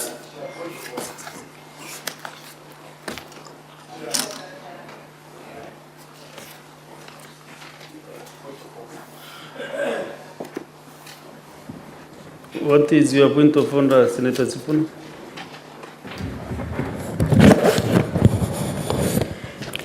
Chair, I think you need to remind the witness that he is under oath and his responsibility to answer truthfully and not be evasive or argumentative in his answers. Because I'm getting very frustrated listening to the answers. I am unable to discern the answers that are coming from the witness. Okay, Senator Sifuna, from where I sit, you know, I cannot be able to tell whether it is truthful or not, but he should. That's what I'm saying. What he should do is to answer specific questions as they are. That's what I'm saying. That's what I'm saying. Some of the questions are just a yes or no. Correct. But from where I sit, I cannot be able to tell whether it is truthful or not. The judges in this room will be able to determine that. Fortunately for me, you know, I'm seated here as a judge. I want you, Senator Sifuna. Yes, please let him just answer the question. I don't want to open that route. I've ruined that the witness should answer questions directly as he is asked. Let us not go into that route of more point of understanding, honorable senators. Thank you, Mr. Speaker, sir. Mr. Witness, when you approached your friend of that 2 years, the deputy governor of Kisii, on this request, what was his response? Mr. Speaker, sir, as I've mentioned earlier, when I went to his home, It's only that we discuss some social discussions, including looking for employment opportunities, opportunities of education. Mr. Witness, my question is specifically, when you made the request for Dennis Mokaya to be employed at Guasco as the commercial manager, what was the response of the deputy governor? It's a very clear question, please avoid stories. Okay, when I mentioned, he just told me that there are some factors which follow for employment, and if he has done the interview and he qualifies according to what the board of management of Wasco, he will be called. Did he promise to assist or not? He never promised that he was to assist me. Let us proceed. You have alleged that on 28th of May, you and Dennis, together with your other sons, visited the deputy governor's home, correct? Mr. Speaker, yes. It was not usual for you and your sons to visit the deputy governor. Doesn't happen occasionally, isn't it? It is usual. When was the last time you and your sons visited the deputy governor? Okay. Specifically Dennis, yes. with Dennis. Okay, Dennis, I told you that he has been away for the last 13 years. Correct. Now, as he came back, I want just to show him the love I own towards him. In any function I was going, I want to go with him, with others. That was not a function, Mr. Joseph. It was a visit. Was it a function? It's a feast. A function, a feast, and anything like that. What was the function about? A function can be a funeral. I'm asking this specific one on 28th. Was it a funeral? No, it was a feast. Was it a wedding? It was a feast. What kind of a feast was it? Social feast. How many other people in attendance, apart from you and your sons? No, there were other feasters who were in a DG's office, house. You have not mentioned that in your affidavit. But those ones were of their own company. I cannot mention because I never knew their names. You also stated that on that very day, you had a discussion with the deputy governor, and the boys, making reference to your sons, sat at a distance, and you engaged the deputy governor secretly, correct? That is true, Mr. Speaker, sir. You also stated that you sent some money from, or rather money was sent from your cooperative account to the deputy governor's mobile number. How much was that amount? The one that was sent directly from your account to the deputy governor's phone. Mr. Speaker, sir, 251,000. 251,000. Yeah. At that time, your account still had money, a balance of 1.3 million, correct? Correct. What was the essence of then requesting your wife to send money directly to Dennis, for Dennis to transmit to the deputy governor, when you would have done that directly from your cooperative account if it was a debt? Mr. Speaker, sir, it was for my financial management. Your financial management? Yes. You also stated in your affidavit that, and I want to refer you to paragraph 12 and kindly read that paragraph. Page 60, Honorable Senators, at the DG's response. This is what you stated under oath. Paragraph 12, kindly read, Mr. Joseph, and save our time. I then asked my wife to remit the balance of 249,000. I instructed her to remit the amount to my son, Dennis Misati, for him to pay as we sat together. My wife then sent 250,000 to my son, Dennis Misati, on the same date by remitting remittances of 50,000, 50,000 again, and 150,000, making a total of 250,000. Proceed to 13. Then I instructed my son to remit that's an error there, 249,000 to His Excellency Robert Monda, which he did. The balance of 1,000 partly to cover transaction charges. There is no mention whatsoever in your affidavit on oath, Mr. Joseph, that that money was first sent to your son to go and withdraw and bring it in cash. That is not stated in this affidavit, is it? You instructed your son specifically to send the money to the deputy governor. That is your statement on oath, isn't it? That is, Mr. Speaker, sir. That is your statement on oath, yes or no? No. That is what you have just read, Mr. Joseph, and there is a reason why I made you to read. This is what you stated specifically under oath when you had the time to prepare this statement. Isn't it what you stated on oath? Yes, this is what I stated, but... Thank you. You have answered the question. This is what you stated. Correct. You have now come to the Senate and you're changing that statement. I'm not changing. It's after the discussion when we are with His Excellency the Deputy Governor that he needed some cash. Mr. Misati, correct. That discussion had taken place by the time you were putting this affidavit into writing, isn't it? Yeah. So that fact was available to you when you were writing this affidavit. Mr. Speaker, sir, kindly, may I have an additional 5 minutes?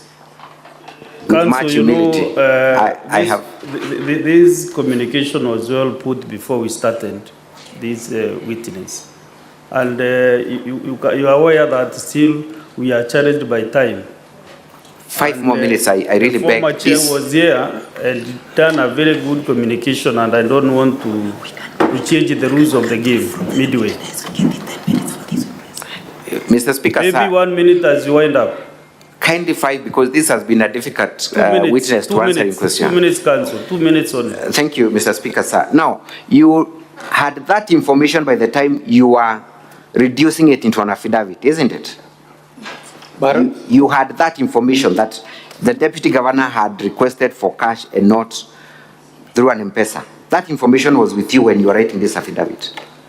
It was, but... Thank you. That's the answer I wanted. Yet you did not reduce it into writing. You are telling us for the first time today at the Senate, isn't it?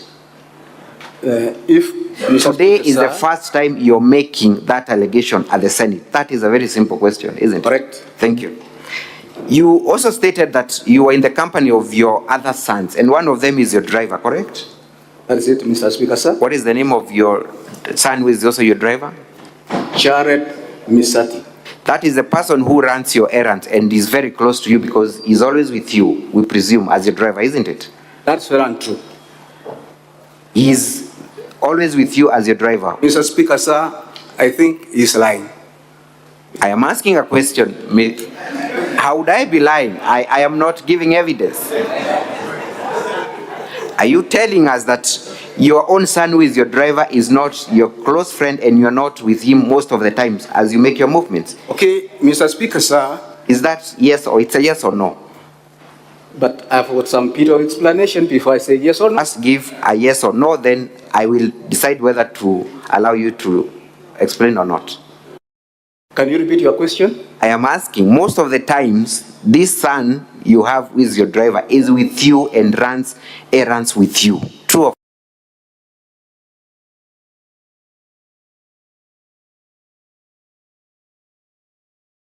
false? Correct? No, that's not true. Mr. Witness, is there a place you go without him as your driver? You do not drive yourself, he drives you. Okay. Everywhere I go, because I don't have any other person to drive me, my son, who is at home and who is yet to be employed and who is older than Dennis, he always takes me where I want to go. That's what you should have said from the very beginning. Thank you. Council, your 2 minutes are over. Thank you. The very last one. No, Council, now just on that issue, I was building up on that issue. You are using my magnanimity. Kindly let us get the other council.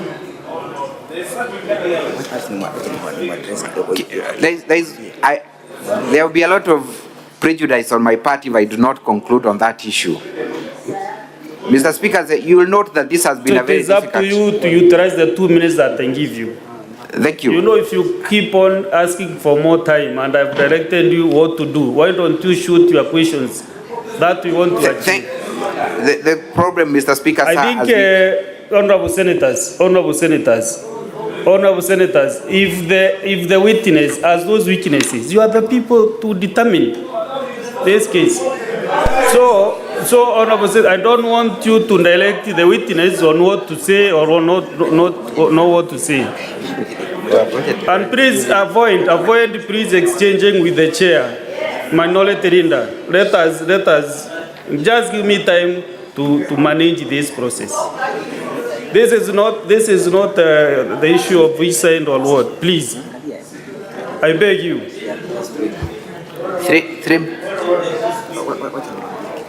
Let me have the other counsel. Mr. Speaker, sir, if you may allow me, as the lead counsel, the defense still has 6 more witnesses.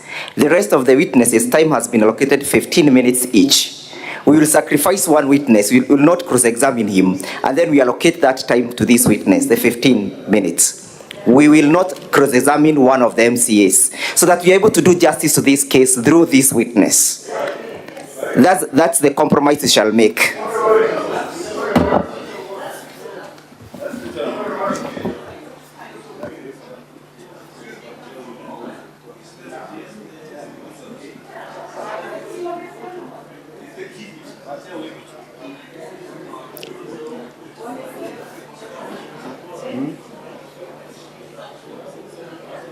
Can you give me the name of the member of County Assembly that you want to see in the 15 minutes for record purposes?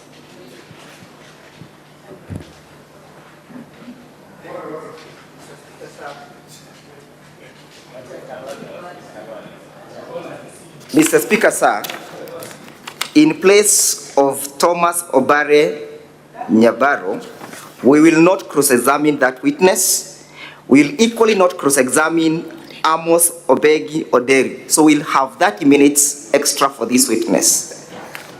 We shall allocate 15 minutes to this one and 15 minutes to the Deputy Governor. Post-trading.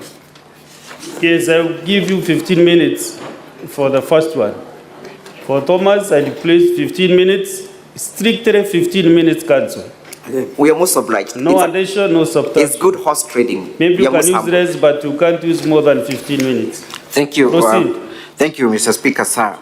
You notice that this is a key witness that needs to be thoroughly cross-examined. Mr. Misati. Yes, Mr. Speaker, sir. You have confirmed that your son, who is your driver, is mostly with you when you are running your errands, correct? Running my what? Errands. When you are going about your businesses, he is the one who is close to you, he's the one who is at home, he's your driver, correct? Yes, Mr. Speaker, sir.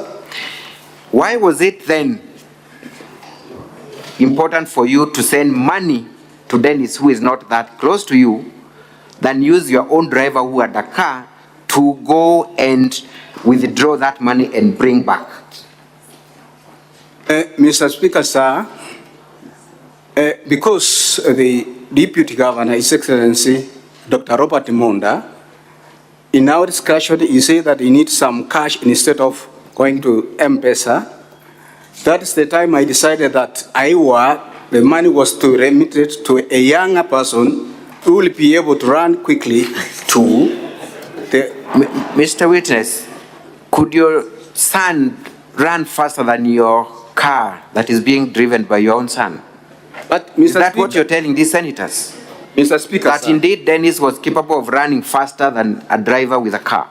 Mr. Speaker, sir, as we have said that I've used Charet Misati to be my driver, and that's indicating is the most trusted to me. In terms of management, I wanted also to show my son, Dennis Misati, that I love him through sending that money to also act on that. Thank you, that has been noted. You have also claimed at paragraph 24, honorable senators appearing at page 61, that the amount of money that you sent to Dr. Monda was part of the 600,000 that he had lent you, correct? At paragraph 24. Baron? You have alleged at paragraph 24 that previously you had received 600,000 from Dr. Monda, correct? That's in January. That's in January? Yes. And you're claiming that part of that money went to pay school fees for Dennis's child, correct? Among other expenses. How much money did you spend as school fees to the child of Dennis Mokaya? Mr. Speaker, sir. How much money did you? It's a very straightforward. 60,000 shillings. 60,000 shillings. Yeah. And you confirm that it is you who paid that amount directly from your own affidavit? No. That is what you state. Can you read that paragraph again? The last sentence, please, and save our time. The amounts were partly, proceed from there. 24. The amounts were partly used to help my son Dennis, and the special fees. Proceed. Fees for his child that I personally paid. Thank you. You personally paid that amount, isn't it? Correct. Which account did you pay to? What was the mode of payment? And do you have evidence of payment of that amount? Here, Mr. Speaker, sir, payment, it looks relative.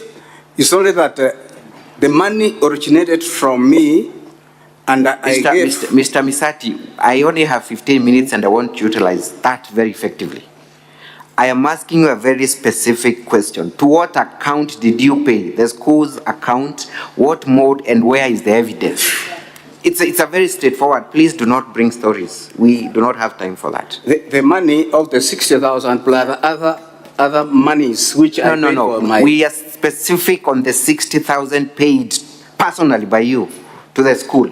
The money of 60,000 paid to pay school fees of my granddaughter, I gave it to one of my sons, including other money to one to pay the account. Mr. Misati, you've just read to us paragraph 24, that you personally paid. Isn't that what you read? On oath. Mr. Speaker, sir. No. Kindly save our time, Mr. Misati. Isn't that what you read? That you personally paid 60,000? Personally paid, it's very relative also, Mr. Speaker, sir. But not to indicate where I put the money. I gave the money, and my son took it to the bank, including other... Thank you. I urge the House to take note of the conduct of the witness and allow me to proceed. What is the name of your granddaughter? Zelda Kwamboka Mukaya.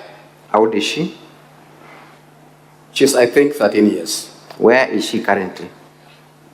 It's me who took her to St. Where is she currently? Currently now? Yes. I cannot tell because when my son disappeared, I don't know where they went. But previously, it is me who took her to Nyaburu. Thank you. I yield the rest of the minutes to my learned friend, Mr. Njiro. Thank you, Mr. Mutuma. Mr. Witness, I want you to have a look at the bundle of the document by the County Assembly. Honorable Senators, I'm referring to page 184. Witness, I have 7 minutes to deliver this. These are Hanson's for the 29th of August from the County Assembly. Mr. Witness, I want you to have a look at the last paragraph where Honorable Deputy Governor is answering. But before I go to that, excuse me, I have not put the question. When the Deputy Governor asked you to refund the 500,000 shillings, what did he tell you the money was meant for? Pardon? When he asked you to return the 500,000 shillings he had led you, what did he tell you was meant for?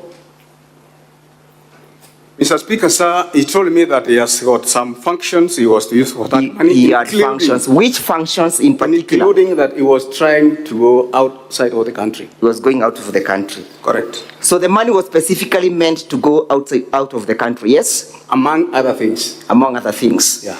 Are those other things that you're referring to the issues that you're discussing to, and more specifically, the forwarding of the money, 100,000 shillings to one Lucy?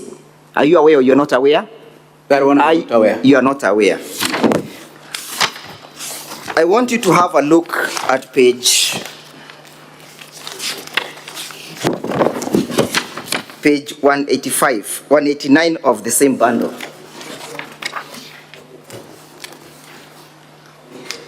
And the deputy governor traveled. Are you aware whether he traveled, he never traveled? You know, Are you aware or you're not aware? I'm not aware. Thank you. Yes.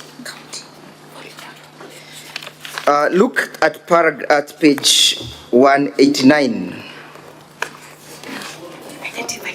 of the same bundle, honorable members. The bundle by the County Assembly, volume 1.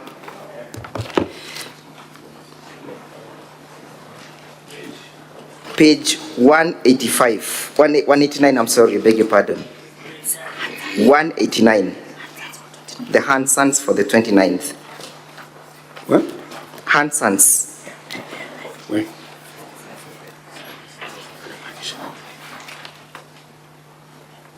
Who made the request for assistance?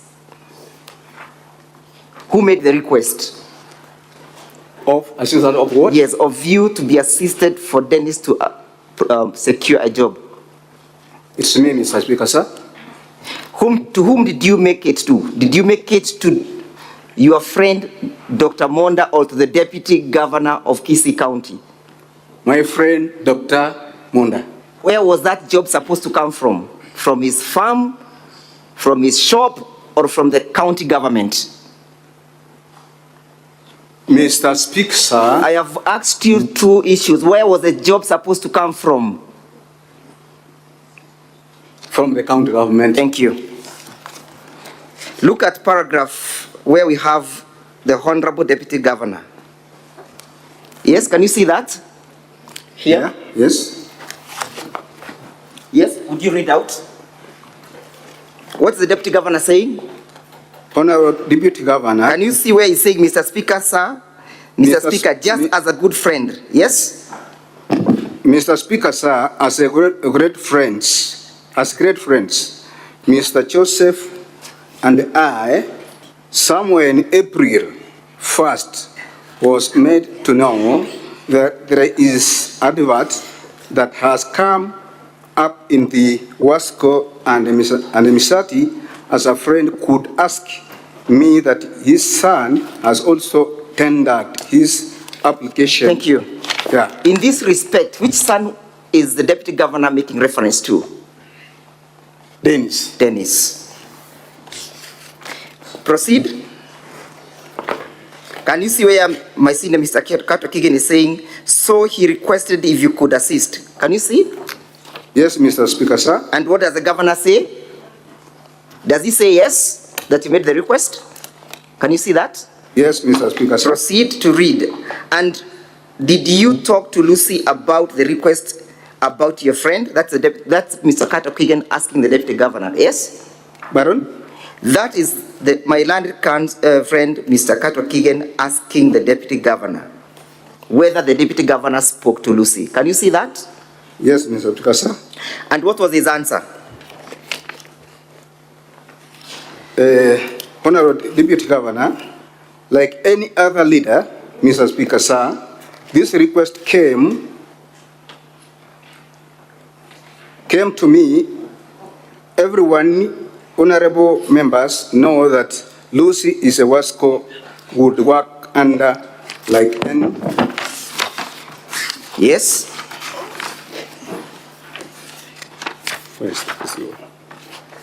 Next page. Lucy would work. Where is it? It's possible for you not to see now. Like any other staff who under the governor's office, where I'm also the deputy governor. So he acknowledges that Lucy works under the governor's office and that Mr. Monda is also under the same office, yes? That's the acknowledgement, yes or no? As it is. Thank you, proceed. Read. To the governor and so indicated to Lucy. So I indicated to Lucy, yes? Asking her if they had such kind of jobs, and she said yes. And as a friend, making a request that he get his sons a job like every one of us here would do. And she told me, let us wait for the process. If he qualifies, we shall not deny him a job. Yes, is that the discussion? According to this, yes. Are you aware that the Deputy Governor, your dear friend whom you have come to defend this morning, sent 100,000 shillings to Lucy? Are you aware or you're not aware? I'm not aware. Would it therefore surprise you that part of the money that you sent to him that day was shared with one Lucy? Would it surprise you? I won't be surprised. You will not be surprised. Yeah. Thank you. Have a look at your affidavit. The affidavit appearing, that is the Deputy Governor's bundle of document. The Deputy Governor's bundle of document at page 60. Mr. Witness, are you there? Yes, Mr. Speaker. Have a look at paragraph 12 and kindly read it out. And then I asked my wife to remit the balance of 249. I instructed her to remit the amount to my son, Dennis Misati, for him to pay. Thank you. That is what I want us to explain. For him to do what? To pay. What was he paying? The refund. No, excuse me. Is it to refund or to pay? Do you understand English, Mr. Witness? English is for the lawyers. Thank you. Yeah. You are now, I'll now teach you.